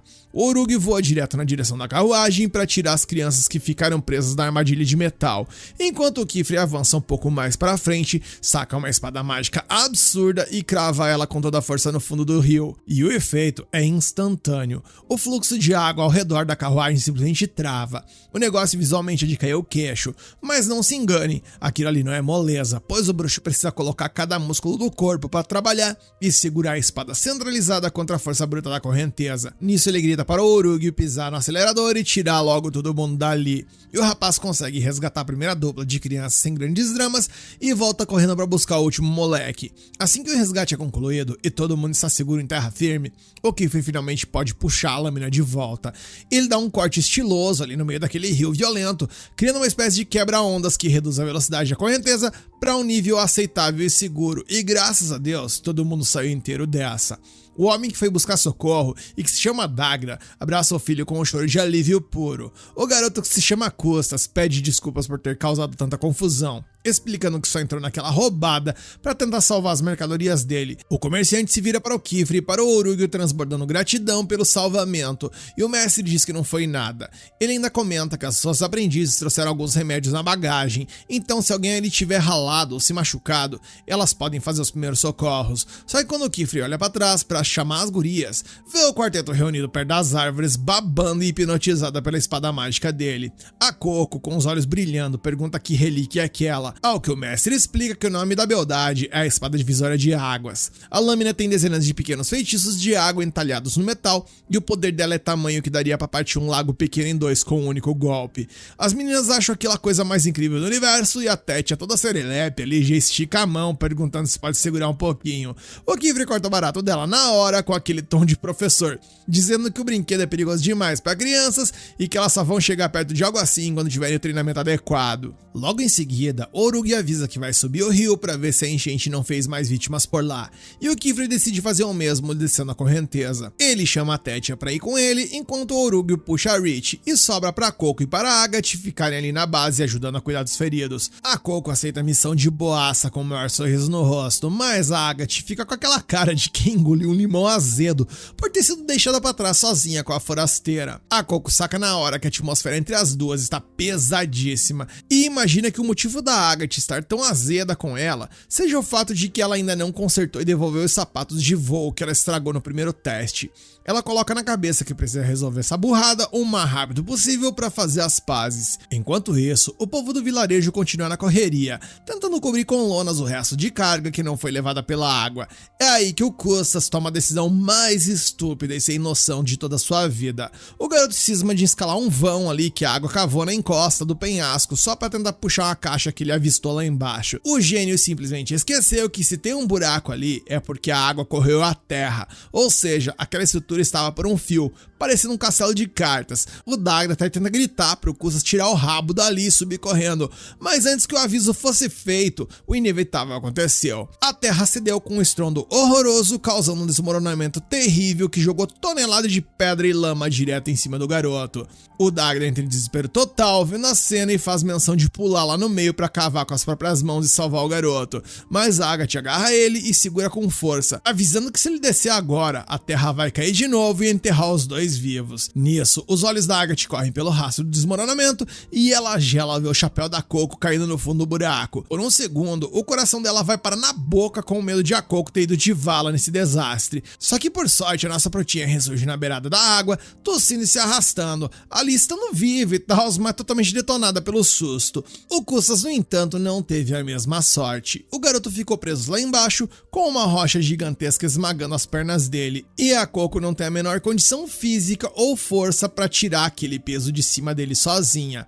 O Dagda, vendo que está de mãos atadas e sem saber o que fazer, cai de joelhos e implora chorando para Agatha salvar o Custas, dizendo que ela é a única esperança que restou para eles. A Agatha para por um instante e processa a situação. No meio do pânico, uma chave vira na cabeça dela. Ela enxerga aquele cenário de horror como se fosse uma oportunidade perfeita que ela tanto queria para fazer algo grandioso e provar o seu valor de uma vez por todas. Tanto o Kifre quanto o Orugue estão longe, investigando as margens do rio, e como ela está sem os seus sapatos de voo, não tem a menor chance de correr para buscar socorro a tempo. Se o garoto sair dali vivo, vai ter que ser pelas mãos dela. E para piorar, o que já estava ali como se fosse um cenário de guerra, a situação da Coco lá embaixo também não é nada boa. A guria está em perigo real, o que dá a Agatha toda a justificativa do mundo para usar a magia sem peso na consciência, dadas as circunstâncias extremas. Só que no momento em que ela bota a banca e diz que vai ajudar, o povo do vilarejo começa a se aglomerar em volta dela, pressionando, perguntando como raios uma menininha daquela altura vai conseguir tirar o Custas de lá. Mano, receber aquele turbilhão de olhares desconfiados em cima dela faz um gatilho fortíssimo disparar na mente da Agatha. Toda a ansiedade e os traumas do passado dela voltam com força. Ela se lembra perfeitamente de quando era avaliada e julgada friamente pelos seus antigos professores da academia. Mas o que dói mais e corta a alma dela feito faca é a lembrança da própria mãe basicamente renegando a guria, banindo ela da família só porque ela não tinha talento natural o suficiente para corresponder às expectativas absurdas da linhagem. A cabeça dela começa a dar tela azul ali mesmo na beira do penhasco. Por sorte, a Agatha é arrancada desse transe de desespero pelo grito da Coco vindo lá do fundo do buraco. A nossa Protinha está berrando, perguntando se tem alguma coisa que ela possa fazer ali de baixo para dar uma mão, porque ela quer salvar o Custas de qualquer jeito, e ouvir a Coco demonstrar uma preocupação genuína e pura com a vida daquele garoto e tal, bate direto na consciência da Agatha, fazendo ela se lembrar do que o Orugue tinha falado sobre não ser tão impaciente e faminha por glória. A Agatha estava olhando para aquela tragédia apenas como palco perfeito para inflar o próprio ego e provar o seu valor para os outros, mas aquilo ali é uma situação de vida ou morte e a prioridade absoluta tem que ser uma só: garantir que o Custas saia dali respirando. Ela então engole o orgulho, respira fundo e grita de volta para Coco, pedindo um relatório completo da situação lá embaixo. E a Coco explica que felizmente não se quebrou toda naquela queda e que a correnteza ali na vala não está forte o suficiente para arrastar ninguém, então ela não corre o risco de ir de arrasta para baixo.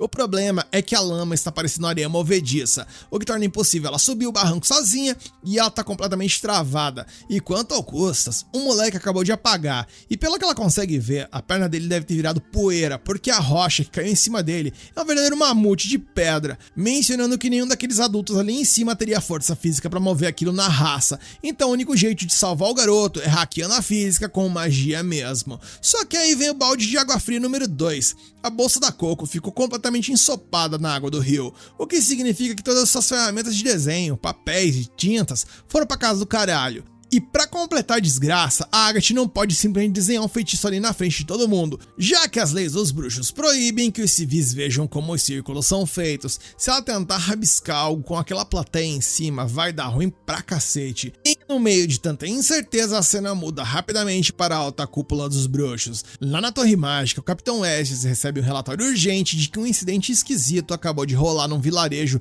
ali nos arredores de Carum. Segundo as testemunhas oculares, uma coluna de água colossal e inexplicável subiu no rio.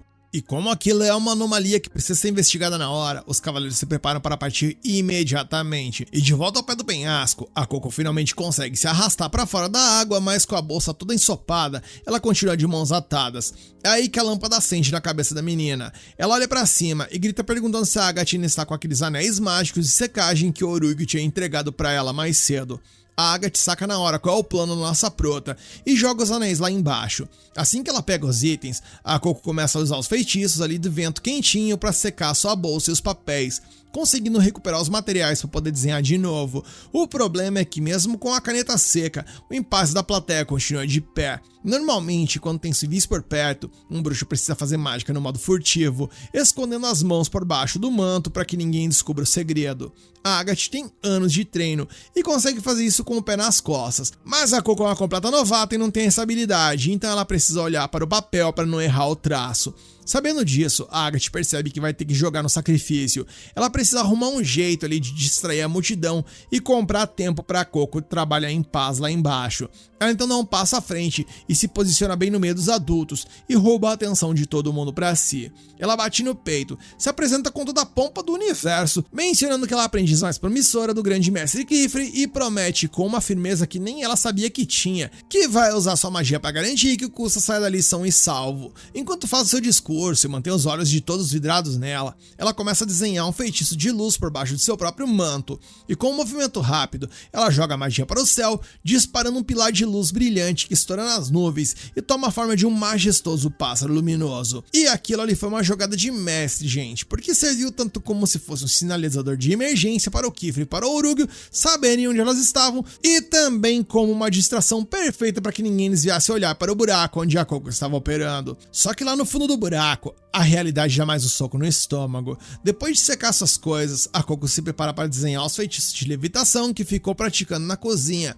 Mas na hora que ela olha o tamanho daquele estrago, a ficha cai. Porque uma coisa é fazer uma batata flutuar no caldeirão, outra completamente diferente é tentar levitar uma rocha de toneladas. E o papel que ela tem ali à disposição não é grande o suficiente para aguentar a potência que um feitiço desse tamanho exige. Ela então começa a rodear a pedra, tentando achar um ponto de apoio para ver se pelo menos consegue rolar o negócio de cima das pernas do garoto, mas é interrompida quando o Kusa solta um gemido e recupera os sentidos.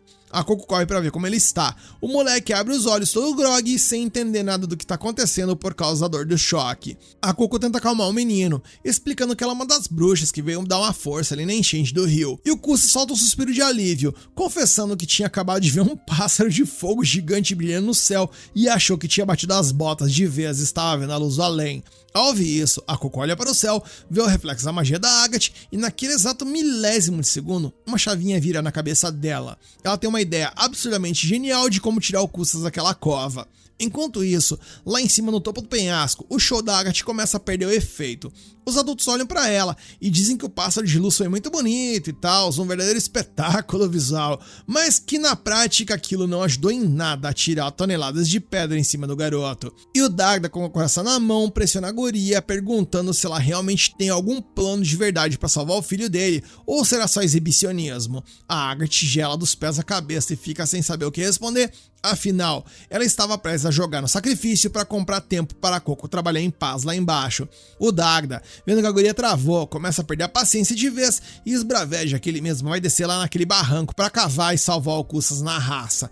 Agatha entra em desespero e tenta segurar o homem de qualquer jeito, porque se ele pular lá num buraco, vai ser um desastre completo. Ele vai flagrar a Coco dizendo um feitiço na frente dele, quebrando a regra máxima do nosso mundo. Só que antes que o cara fizesse a besteira de descer, para um choque de todo mundo, a Coco surge flutuando de volta à superfície, trazendo o Kusa são e salvo nos braços. O vilarejo solta um suspiro de alívio daquele de tirar o peso do mundo nas costas ao ver o moleque ali vivo. Enquanto a Coco, exausta e rastejando de volta para a segurança da terra firme, não pensa duas vezes. Assim que bate os olhos na Agatha, ela corre e dá um abraço apertado na colega. A Agatha, ainda meio que em choque, olha para ela e pergunta como diabos ela conseguiu arrancar o garoto daquela tumba de pedra. E é aí que ela repara que a roupa da Coco está completamente empestada de poeira e areia. A nossa protinha abre um sorrisão e explica que na hora em que o desespero bateu, ver o pássaro de luz da Agatha brilhando no céu fez um estalo na cabeça dela. Ela lembrou instantaneamente do dragão daquele labirinto bizarro e de como elas usaram o feitiço de quebrar paredes para transformar tudo em areia fina. Então, ela apenas replicou a ideia e usou a mesma magia para esbagaçar a rocha gigante que esmagava o menino. No fim, ela diz que está feliz demais por ter salvado o Kusas e jura para si mesma que custe o que custar e não importa o tempo que leve, ela vai achar um jeito de salvar a mãe dela também. E caras, pela primeira vez desde que a história começou, a Agatha olha pra Coco e sente um respeito genuíno, de verdade, pela forasteira. Só que a alegria de pobre dura muito pouco. No milésimo de segundo seguinte, um laço mágico surge do nada, amarra as duas de surpresa e as puxa direto para o ar com tudo. A Coco entra em pânico sem entender que palhaçada é aquela, mas a Agatha, que reconhece a alta sociedade dos bruxos, reconhece o uniforme dos caras que estão segurando as cordas. Esses ali são os caras do conselho. E meus amigos, se a polícia da magia baixou o bloco ali, é porque elas estão numa enrascada colossal. O capitão da guarda já chega apontando o dedo na cara delas e acusando o quarteto de estar de conluio ali com os chapéus de abas renegados. A Agatha tenta berrar de volta, dizendo que eles estão completamente enganados e que ela e a Coco são apenas aprendizes oficiais de um ateliê. Só que o cara nem pisca. Ele simplesmente aponta para o cenário atrás delas e quando a Coco olha para baixo, o mundo dela desaba. A menina lembra perfeitamente de ter desenhado apenas um feitiço simples de quebrar paredes para triturar a pedra do Cussas. Mas o resultado final foi catastrófico, gente. A encosta inteira do penhasco simplesmente virou um deserto de areia e o próprio rio que passava por ali foi evaporado do mapa. O negócio foi tão brutal que alterou a geografia do lugar, gente. A Coco obviamente fica embasbacada, sem ter a menor pista de como uma magia dela ganhou aquela proporção destrutiva. Mas para os cavaleiros, a prova é incontestável. Aquilo ali é o puro suco de magia proibida e, de acordo com a lei rígida dos bruxos, o castigo vem a galope. A Coco tenta implorar, chorando que não fez nada de errado de propósito, mas o capitão logicamente se recusa a ouvir e já começa a conjurar o temido feitiço de apagamento de memória para banir a guria do nosso mundo.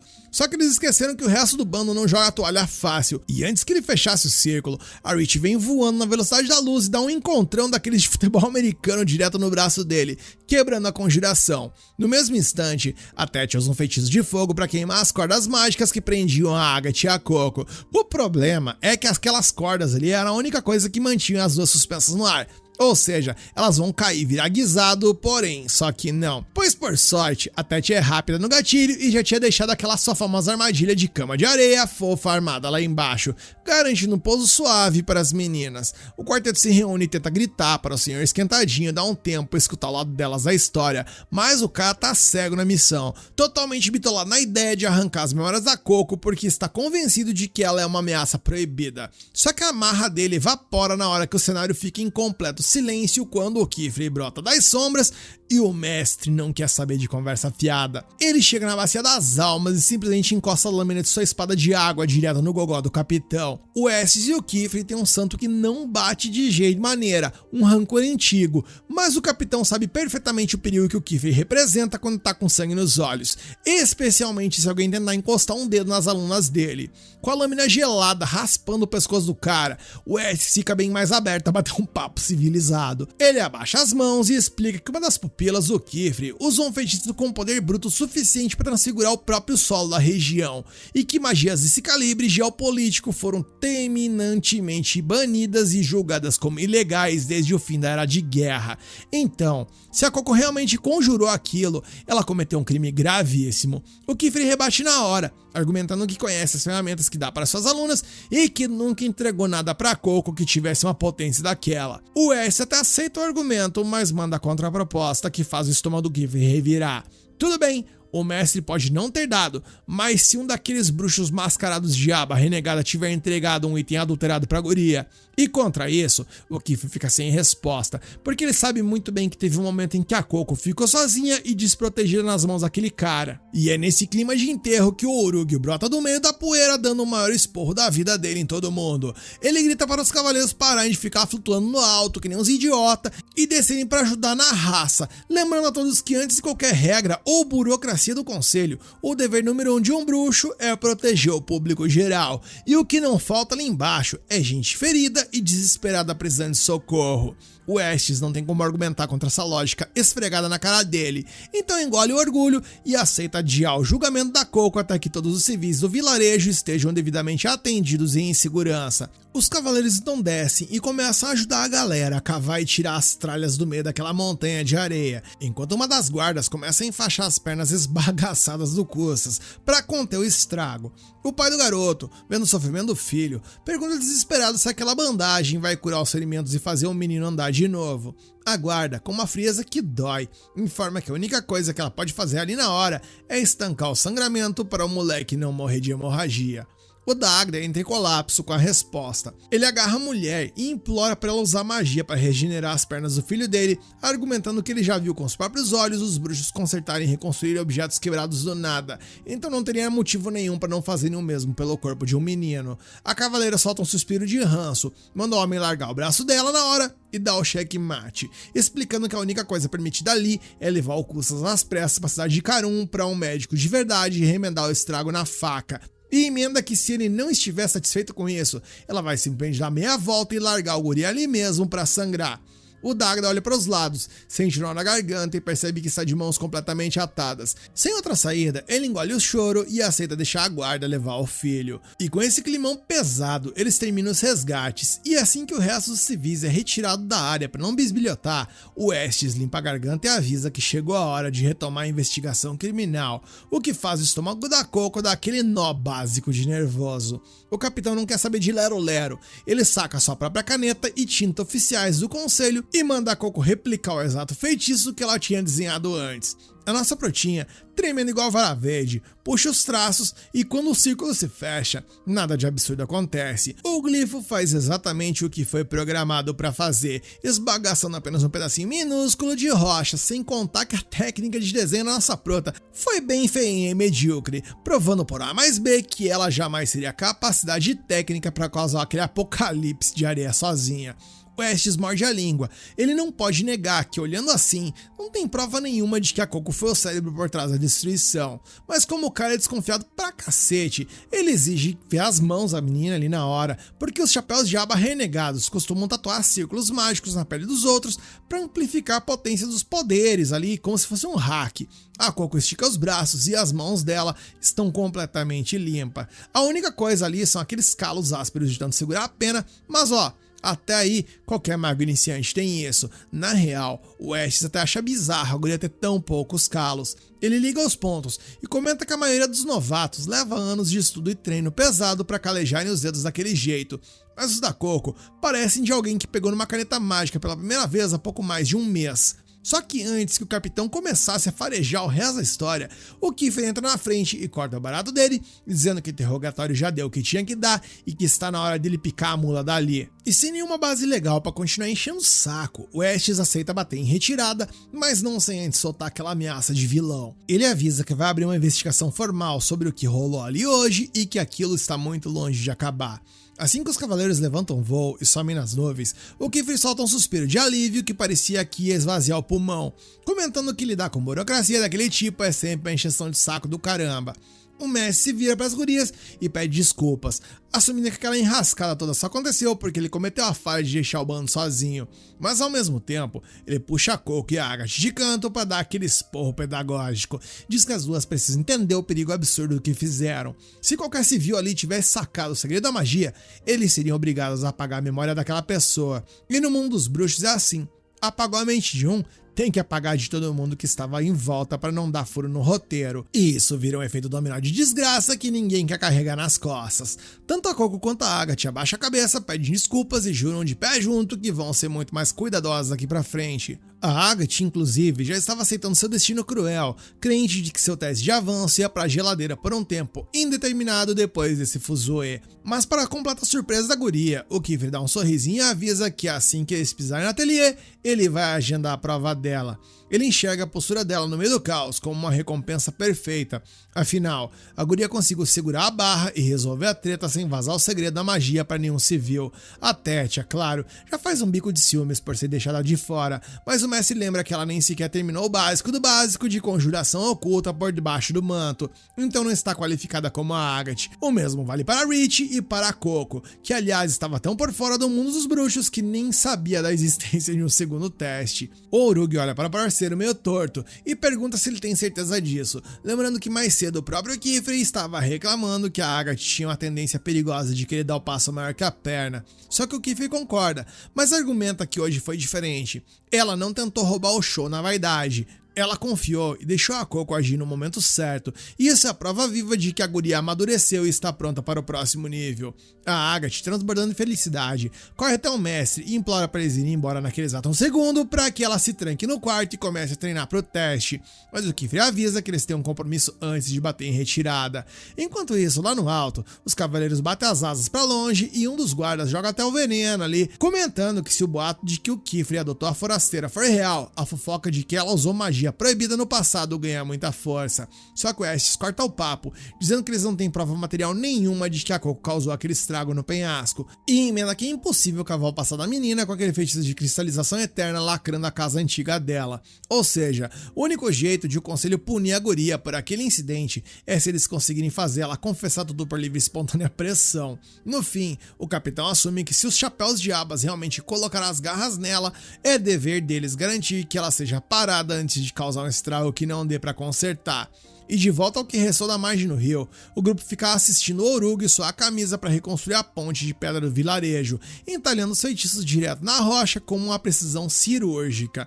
Assim que ele termina a obra, a água do rio começa a voltar para seu leito normal, o que significa que o efeito do feitiço da Coco finalmente evaporou e o perigo passou.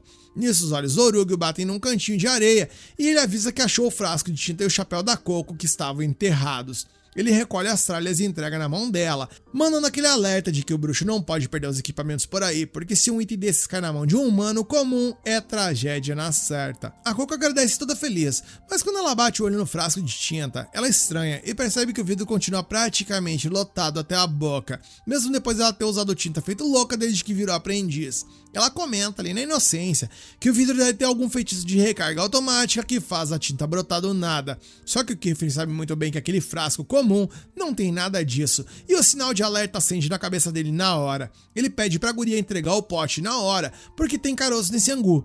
E caras, o buraco é bem mais embaixo, porque a gente vê ali que em algum momento do passado, o bruxo mascarado simplesmente derramou o próprio sangue dele dentro daquela tinta, o que adulterou completamente as propriedades e o poder bruto do negócio. E como o Kiefer não tem um olho de raio-x pra adivinhar que tem sangue ali no meio, ele decide levar o frasco direto para o Nonoa pra fazer uma análise laboratorial. Ele mete um migué ali no resto do grupo, dizendo que vai dar uma passada em Karun com a Coco, já que eles nunca conseguiram comprar uma varinha nova pra ela. Só que o Orug, que não é bobo, fica meio desconfiado daquela desculpa repentina, mas antes de começar a se questionar as reais intenções da viagem, o Kiefer oferece trazer 2 garrafas daquele vinho caro que o parceiro adora. E o Orug muda completamente de postura na hora e libera o passeio sem falar um A. Eis então que a cena muda e um tempo depois, lá estão o Kiefer e a Coco brotando na frente da loja do Nonoa e Karun. Só que quando a Coco olha pra fachada, ela toma um susto e o coração gela, a porta simplesmente sumiu.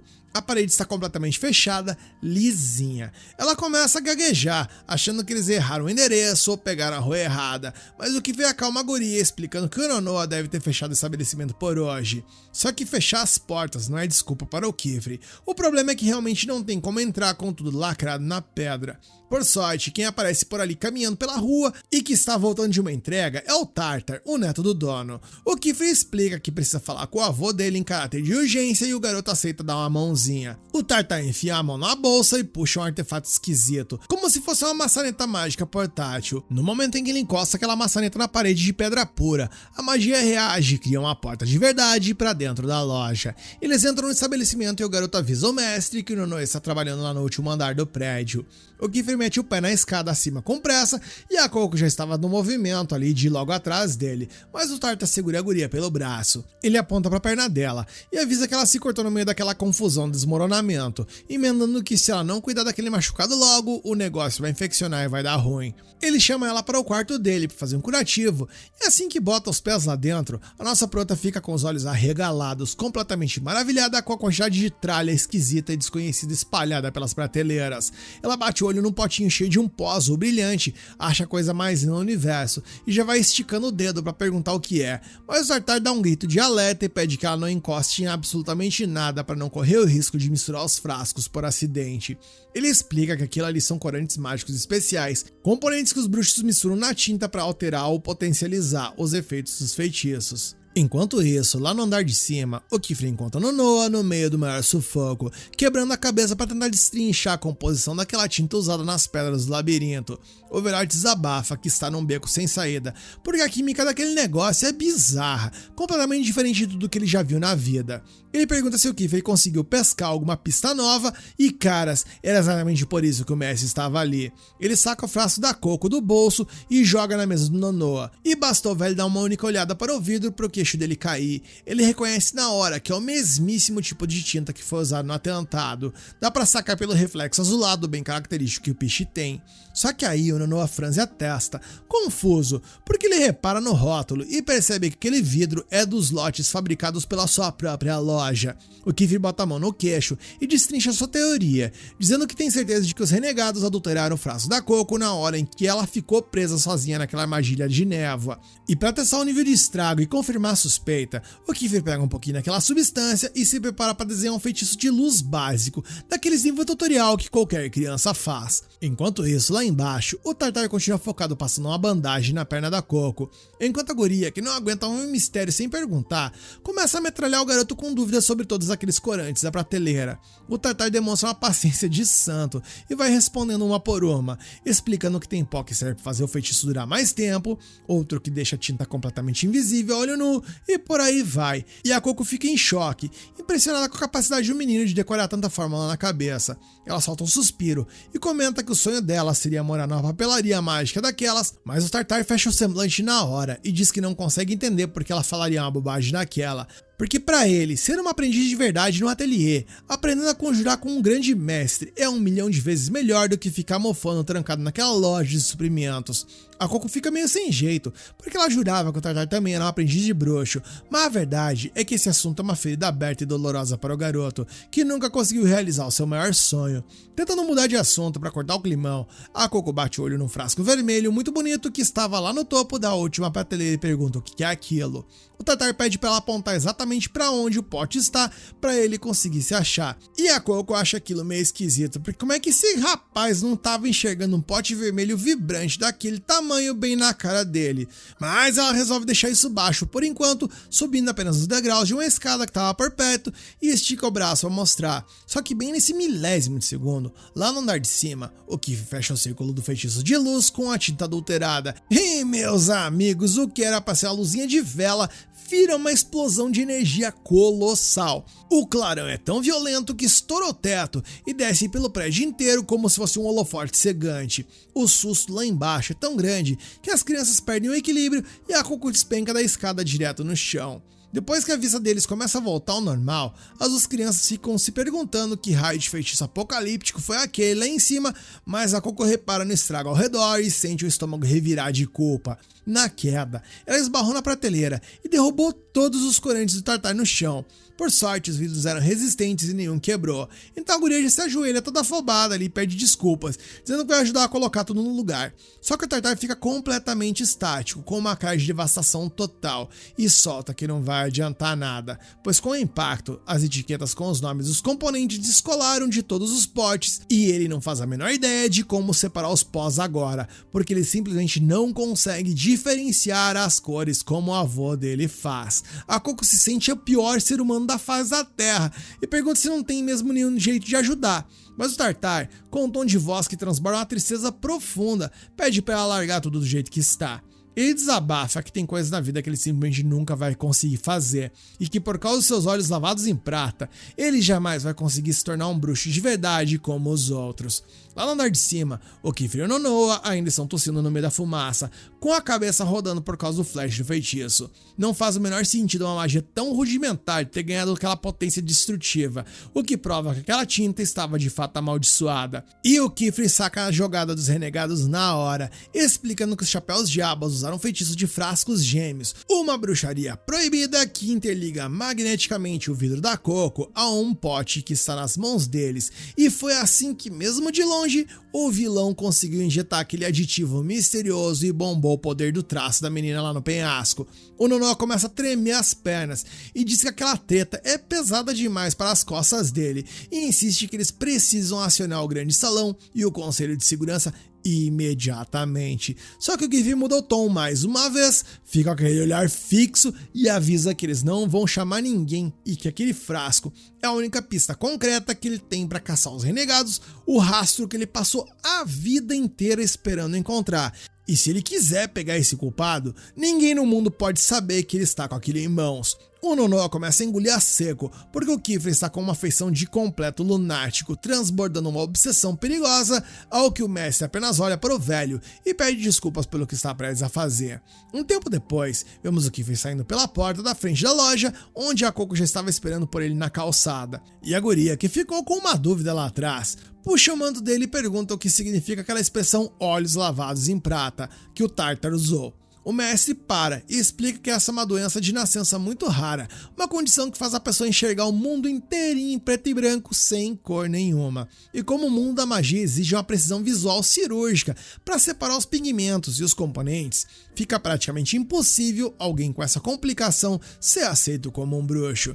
A cena corta de volta para o interior da loja. O Tartar cria coragem e entra na sala dos corantes para começar a limpar a bagunça. E quando chega lá, vê o Nonoa já organizando os potes no lugar. O garoto abaixa a cabeça todo sem jeito e pede desculpas ao avô, explicando que se assustou com aquele clarão de luz bizarro de antes e acabou derrubando as tralhas por acidente. Só que o Nonoa para o que está fazendo, olha para o neto com a cara completamente em branco e pergunta o que diabos esse rapaz está falando, porque ele simplesmente não tem lembrança nenhuma de clarão de luz nenhum. E conforme o velho Nonoa continua tocando os negócios ali na maior tranquilidade do mundo, o Tartar, no entanto, está com a pulga atrás da orelha, pois ele sabe perfeitamente que não tinha como o avô ter deixado de ver aquele clarão cegante de luz que quase estourou o teto. Juntando as peças e lembrando que tudo aquilo aconteceu no exato momento em que o Kifra foi embora, o garoto começa a coçar a cabeça e a desconfiar que o nosso mentor bonzinho tem alguma coisa a ver com esse apagão de memória. E enquanto suas dúvidas só crescem, a cena muda e vemos o Kifra num momento super descontraído com a Coco e o resto do bando no meio de um campo florido. Mas a calmaria dura pouco, porque a Coco já começa o dia se desculpando 1000 vezes, vermelha de vergonha. E o motivo? A coitada acabou de acertar um galho de árvore com tudo na cabeça do mestre. Ela só queria testar um feitiço de vento para balançar a copa e derrubar umas frutas, mas como seu primeiro traço saiu fraco demais, ela tentou exagerar na dose para compensar. E o resultado é que ela errou a mão feio. O feitiço ganhou força demais e simplesmente decepou o galho inteiro da árvore, mandando a tora direto no gogó do Kifra. E a Tétia, sempre serelepe como sempre, dá um toque técnico de ouro, sugerindo que a Coco mude o ângulo do vento, fazendo a rajada girar em espiral para rosquear e soltar a fruta da árvore, em vez de só empurrar com força bruta. O Kifra tira o galho da cabeça, abre um sorrisão e elogia a ideia, comentando que adaptar e alterar os feitiços para cada situação específica é exatamente o puro suco de ser um bruxo. A Tétia fica toda orgulhosa e complementa que o segredo é analisar o motivo de seu feitiço ter dado errado na primeira vez. E mesmo quando ele dá certo, você precisa entender o porquê funcionou para preencher o seu inventário de conhecimento. O mestre concorda em gênero, número e grau e larga a braba, dizendo que a Tétia daria uma professora de elite no futuro. A guria fica toda boba com o elogio, mas a Agathe, com toda aquela simpatia de uma geladeira, já joga um balde de água fria na amiga, lembrando que a Tétia não está em posição de dar aula pra ninguém quando ela mesma quase não saiu do lugar e não melhorou nada nos últimos tempos. É porrada atrás de porrada, hein? Um tempinho depois, o quarteto se senta no gramado para saborear as frutas que colheram, e a Coco aproveita o clima calmo para perguntar sobre aqueles testes que ela ouviu falar lá no penhasco. Ela sabe que tem uma prova de avanço vindo por aí, mas quer entender como funciona o resto do sistema. A Rich já fecha a cara na hora e bufa, dizendo que odeia exames contra todas as forças e acha que essas provinhas não servem para absolutamente nada. Mas o Kifra dá aquele esporro pedagógico manso, explicando que os testes foram desenhados justamente para garantir que um bruxo consiga se virar sozinho e tancar as enrascadas no mundo real, embora a utilidade deles dependa muito da maturidade de cada pessoa. O mestre então abre o mapa do sistema e explica que são 5 testes no total. Aquele da Cordilheira Dada, que a Coco solou no improviso, é o primeiro. O teste de permissão para virar um aprendiz oficial. Depois dele vem o segundo exame, que é justamente o que a Agathe vai fazer, que dá licença para você acompanhar o seu mestre para fora do ateliê em missões especiais. Passou nesse teste, você ganha o passe VIP para entrar na torre de livros. Quando o bruxo finalmente amassa o quarto teste, ele recebe a graduação máxima e é considerado um bruxo completo e não precisa mais de tutor nenhum para vigiar suas magias. E quanto ao quinto e derradeiro teste, ele serve para você ganhar o direito de adotar os seus próprios discípulos, mas o Kifra dá um risinho e avisa as gurias que elas não precisam queimar neurônio com esse último até estarem devidamente formadas. A Tétia se empolga toda e diz que mal pode esperar para virar uma bruxa de verdade, porque o plano dela é rodar o mundo inteirinho ajudando a galera e coletando agradecimentos pelas suas boas ações. E tem mais, Ela conta que quando você se forma oficialmente, ganha o direito de customizar seu próprio chapéu de bruxo, e o dela já está planejado para ter 2 pontas para combinar com suas Marias Chiquinhas. E enquanto ela tagarela com tudo isso, a Rich continua batendo o pé no modo rebelde, dizendo que detesta os testes porque se recusa a ser obrigada a desenhar círculos mágicos que ela não quer. A Agatha olha torto pra colega e manda real. Se a Rich só desenhar o que tem vontade, nunca vai aprender nenhuma mecânica nova e vai ficar travada para sempre. Mas a Rich não dá a mínima e diz que se para subir de nível ela precisar fazer o que não gosta, ela prefere continuar sendo uma noob eterna, e virando as costas na sequência e entrando para o ateliê. Assim que a guria some de vista, a Agatha comenta com o Messi que a Rich pode até estar confortável na mediocridade, mas ela mesma está disposta a engolir quantos testes forem necessários para subir na vida, porque tem coisa demais no mundo que hoje estão completamente além do alcance dela. O plano da senhorita rabugenta é rushar todas as provas o mais rápido possível para virar uma bibliotecária oficial na Torre de Livros. A Coco fica surpresa com esse desejo tão específico e a Tete explica o mistério de bastidor. A Agatha vem de uma linhagem de bruxos absurdamente nobre e tradicional, descendente direta de um dos aprendizes dos 3 grandes sábios da história, e pela tradição da família dela, o chefe do clã sempre assume o cargo de bibliotecário da torre, e é por isso que a Agatha carrega esse peso nas costas de querer honrar o sobrenome a qualquer custo. A Tete então se vira para a Coco e pergunta o que ela quer fazer no futuro, mas o rolê da nossa brotinha é bem diferente do resto do bando. Ela abaixa os olhos, sente o peso na consciência e lembra que não tem nenhuma ambição de grandeza. O seu único foco é consertar a burrada que cometeu no passado e trazer sua mãe de volta. Então ela só desconversa e diz que por enquanto vai focar em aprender o máximo de feitiços que conseguir. A cena então muda e a atmosfera fica pesadíssima, pois vemos a Coco perdida num espaço completamente escuro, vazio e silencioso. Ela começa a tremer de pavor, sem ter a menor ideia de como foi parar naquele limbo, até que avista a silhueta da mãe dela parada no horizonte. Tomada por uma dor lacerante e um choro desesperado, a guria corre na direção dela e começa a berrar, pedindo perdão por tudo que aconteceu. Só que bem diante dos olhos dela, o corpo da mãe começa a se estilhaçar, transmutando em cristais pontudos e pontiagudos que começa a amaldiçoar e culpar a Coco por aquela desgraça eterna. Cada ponta de dúvida e insegurança que a menina guardou no peito ganha vida e começa a zombar da cara dela na escuridão, até que ela dá de cara com aquele desgraçado do bruxo mascarado. O vilão abre aquele sorriso sádico e sussurra no ouvido dela que aquele pesadelo é o resultado real do amor egoísta dela pela magia, e que tudo, absolutamente tudo, é culpa dela. Coco então abre os olhos e acorda com o coração saindo pela garganta, suando frio. Ela olha em volta e percebe que foi tudo um pesadelo terrível, puro suco do estresse pós-traumático, mas o susto foi tão grande que ela fica tremendo, completamente sem condições de voltar a dormir. Enquanto isso, no corredor do ateliê, vemos o Kifre caminhando a passos lentos, segurando o frasco de tinta adulterada da Coco. O cara tá no veneno ali pra se trancar no escritório e começar uma investigação, mas bem na hora que ele ia dar o passo, a Agatha surge, subindo as escadas. O Messi tem um reflexo cirúrgico de veterano, escondendo o vidro num movimento rápido por baixo do manto pra guria não ver nada e começar a desconfiar do segredo. Ele disfarça, muda o tom de voz e pergunta o que a guria está fazendo acordada naquela hora da madrugada. Ela explica que só queria treinar o traço um pouco mais antes de apagar para o teste que está chegando. O Kifre elogia a ética de trabalho e o foco dela, mas dá aquele conselho de mestre, lembrando que tudo na vida precisa de moderação e que ela precisa descansar os dedos para não meter os pés pelas mãos no exame. A Agatha aceita o conselho e concorda em ir para o quarto, só que quando ela abre a porta e entra, dá de cara com a Coco sentada na mesa de trabalho com os olhos fixos nos papéis em plena madrugada. A Agatha estranha ver a companheira de quarto acordada àquela hora, e a Coco apenas inventa uma história de que estava com uma insônia braba e tals. A senhorita rabugenta prefere não bisbilhotar e não faz mais perguntas, ela apenas repara que as folhas da Coco estão cheias de rabiscos e treinos de feitiços. E caras, o único pensamento que passa pela cabeça da nossa protinha naquele momento de solidão é uma dúvida cruel que corta o coração. Quantos feitiços mais ela vai ter que desenhar e dominar até ter o poder bruto necessário para derreter aquele cristal e salvar sua mãe? A cena corta de volta para o Kiefer. Ele entra no seu santuário e usa um feitiço de terra para erguer uma parede ali de tijolos maciços em volta de si, lacrando o quarto para garantir que ninguém mais vai brotar das sombras e interromper o seu trabalho. E com a privacidade 100% garantida, ele coloca o frasco de tinta na mesa e começa a analisar o piche. E enquanto ele olha para o vidro, ele começa a repassar mentalmente a história antiga do nosso mundo, de quando os 3 grandes sábios decidiram banir e criminalizar qualquer tipo de feitiço lançado diretamente no corpo humano.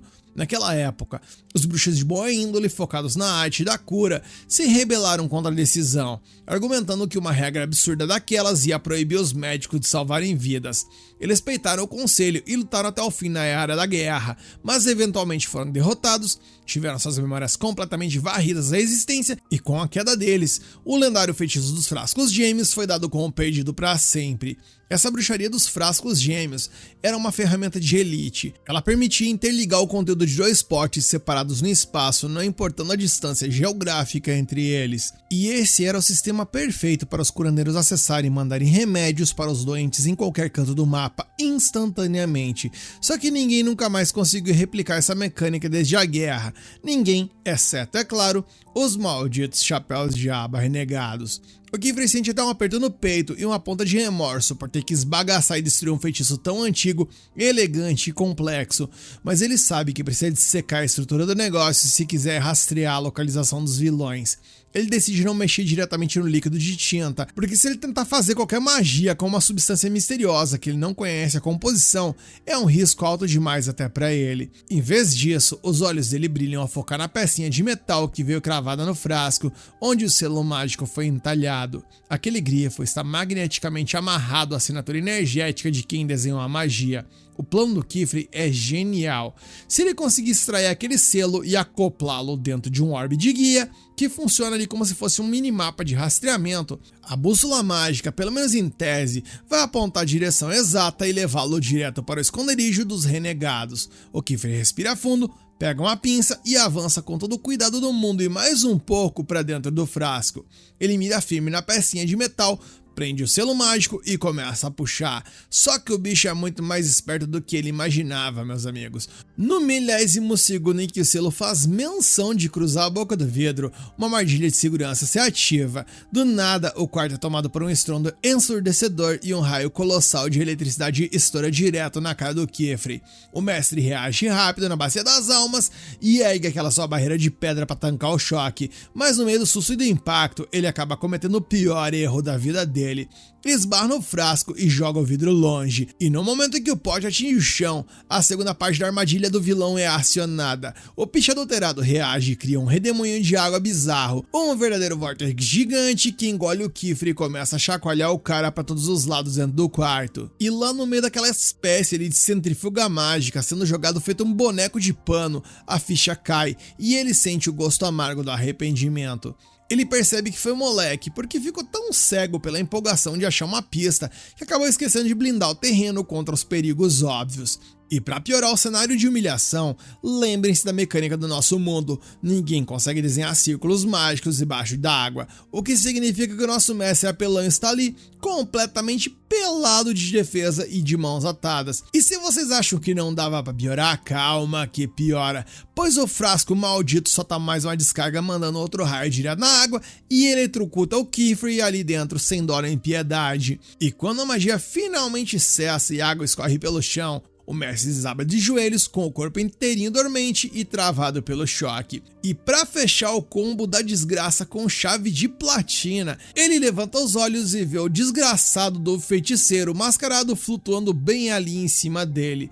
O vilão tinha acabado de se teletransportar para dentro do ateliê e estava passeando pelo quarto como se fosse o dono do pedaço. O Kiefer ainda tenta forçar os músculos ali para levantar e partir pro X1, mas o corpo dele tá parecendo chumbo por causa da eletricidade. E o bruxo mascarado, com a maior calma do mundo, estica o braço, pega o frasco de tinta e esmaga o vidro com uma única mão, quebrando a relíquia em 1000 pedaços, enquanto o Kiefer é obrigado a assistir a tudo de camarote. O mestre se rasteja, tenta agarrar a barra do manto do renegado porque se recusa a desistir daquilo que o clã tirou dele no passado. Mas antes que pudesse sequer encostar no vilão, ele simplesmente vira fumaça e desaparece no ar, levando embora com ele toda a esperança que o Kifri tinha de rastrear o esconderijo dos caras. A cena muda e vemos o feiticeiro mascarado brotando no meio de uma praia deserta.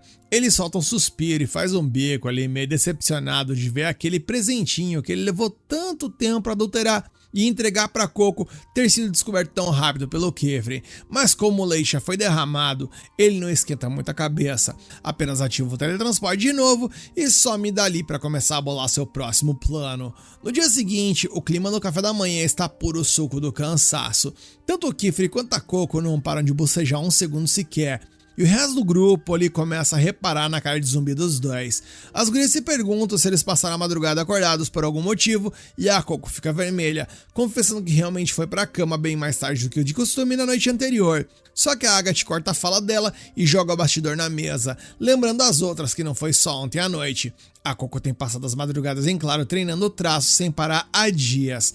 E até a tia Rich ficam super preocupadas ao ouvirem isso. Afinal, como o Urugio sempre repete para quem quiser ouvir, se você não dormir direito quando é jovem, vai ficar com a altura de um gnomo pro resto da vida. A Tete, toda querida, se voluntaria para preparar um chá de ervas especial para ajudar a Coco a pegar no sono. E aproveita e pergunta pro Kifri se ele quer um também. Mas o mestre já tá pra lá de Bagdá, quase que roncando ali de sono.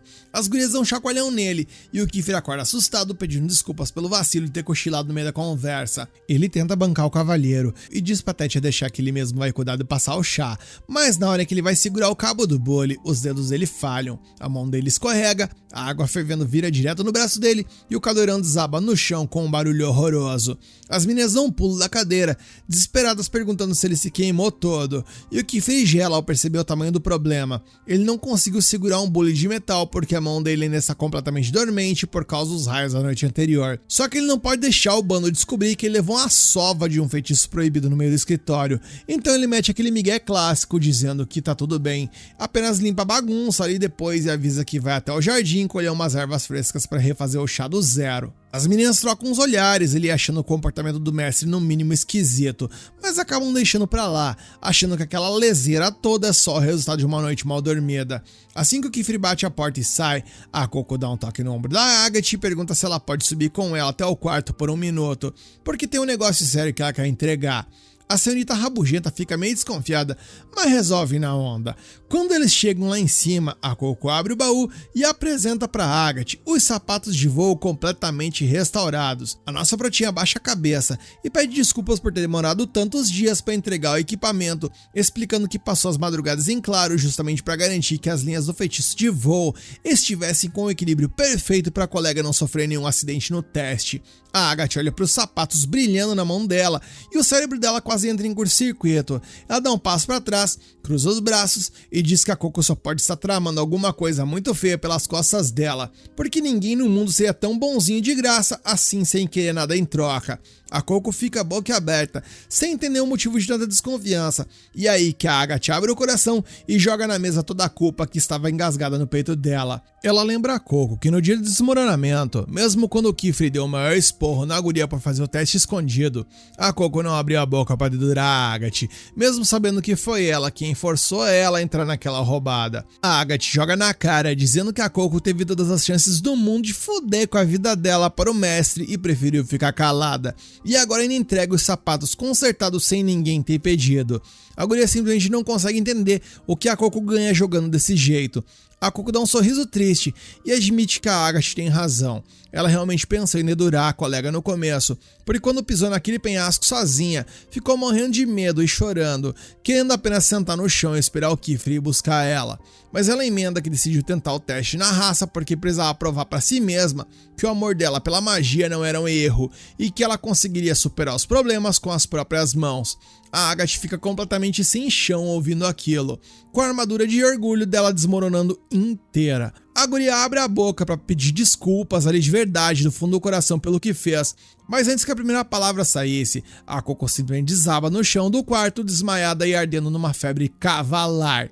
Enquanto o Cal se instala no andar de cima, vemos o Kiefer lá no jardim, mastigando umas folhas de erva medicinais amargas para ver se o efeito ajuda a diminuir ali a dormência que ele tá sentindo nos dedos. Só que o sossego do cara vai pra casa do caralho quando a Agatha brota do céu, voando baixo com tudo, errando o pouso, atropelando o mestre no meio do gramado. O Kiefer toma o maior susto, dá uma pirueta, mas consegue recuperar o equilíbrio de veterano. E assim que os dois estão com os pés firmes no chão, ele já vai dar uma bronca perguntando por que ela estava voando daquele jeito, alucinado no meio das árvores. Enquanto a Agatha, pálida de nervosismo, explica que os sapatos que a Coco consertou ficaram potentes demais e ela perdeu o controle da velocidade, mas grita que isso não importa agora porque a Coco teve um apagão e está morrendo de febre lá no quarto.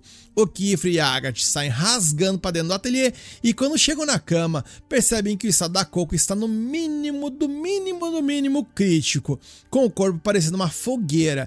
O Messi não pensa duas vezes, avisa que vai pegar a guria no colo e voar direto para a clínica médica da cidade de Karun para conseguir um atendimento imediato e dá ordem para Agatha segurar as pontas e vigiar o ateliê enquanto ele estiver fora. E assim que o Kiefer brota nas ruas de Karun, carregando a menina desmaiada no manto, o destino dá uma colher de chá e eles barram um Tartar no meio da calçada. O mestre, no desespero, segura o garoto pelos ombros e implora para ele mostrar o caminho do hospital mais próximo, explicando que a Coco está tendo uma crise grave e ele não conhece os becos daquela região. O Tartar não pensa duas vezes, desconhece um atalho ninja por dentro dos bairros e sai correndo na frente, guiando o Kiefer por um labirinto de becos escuros e vielas estreitas até que eles finalmente batem na porta da clínica médica local. O Kiefer entra correndo e entrega a Coco nos braços do médico de plantão para começar os procedimentos de emergência, e depois de respirar um pouco, ele se volta para o Tartar e agradece do fundo do coração pela ajuda, dizendo que o garoto salvou o dia. O Tartar, todo modesto e com um olhar baixo,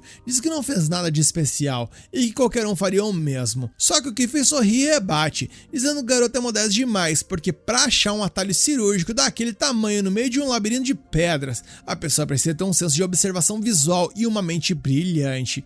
Ouvir um elogio daquele tamanho, vindo direto da boca de um mestre do calibre do Kiefer, acerta o Tartar em cheio.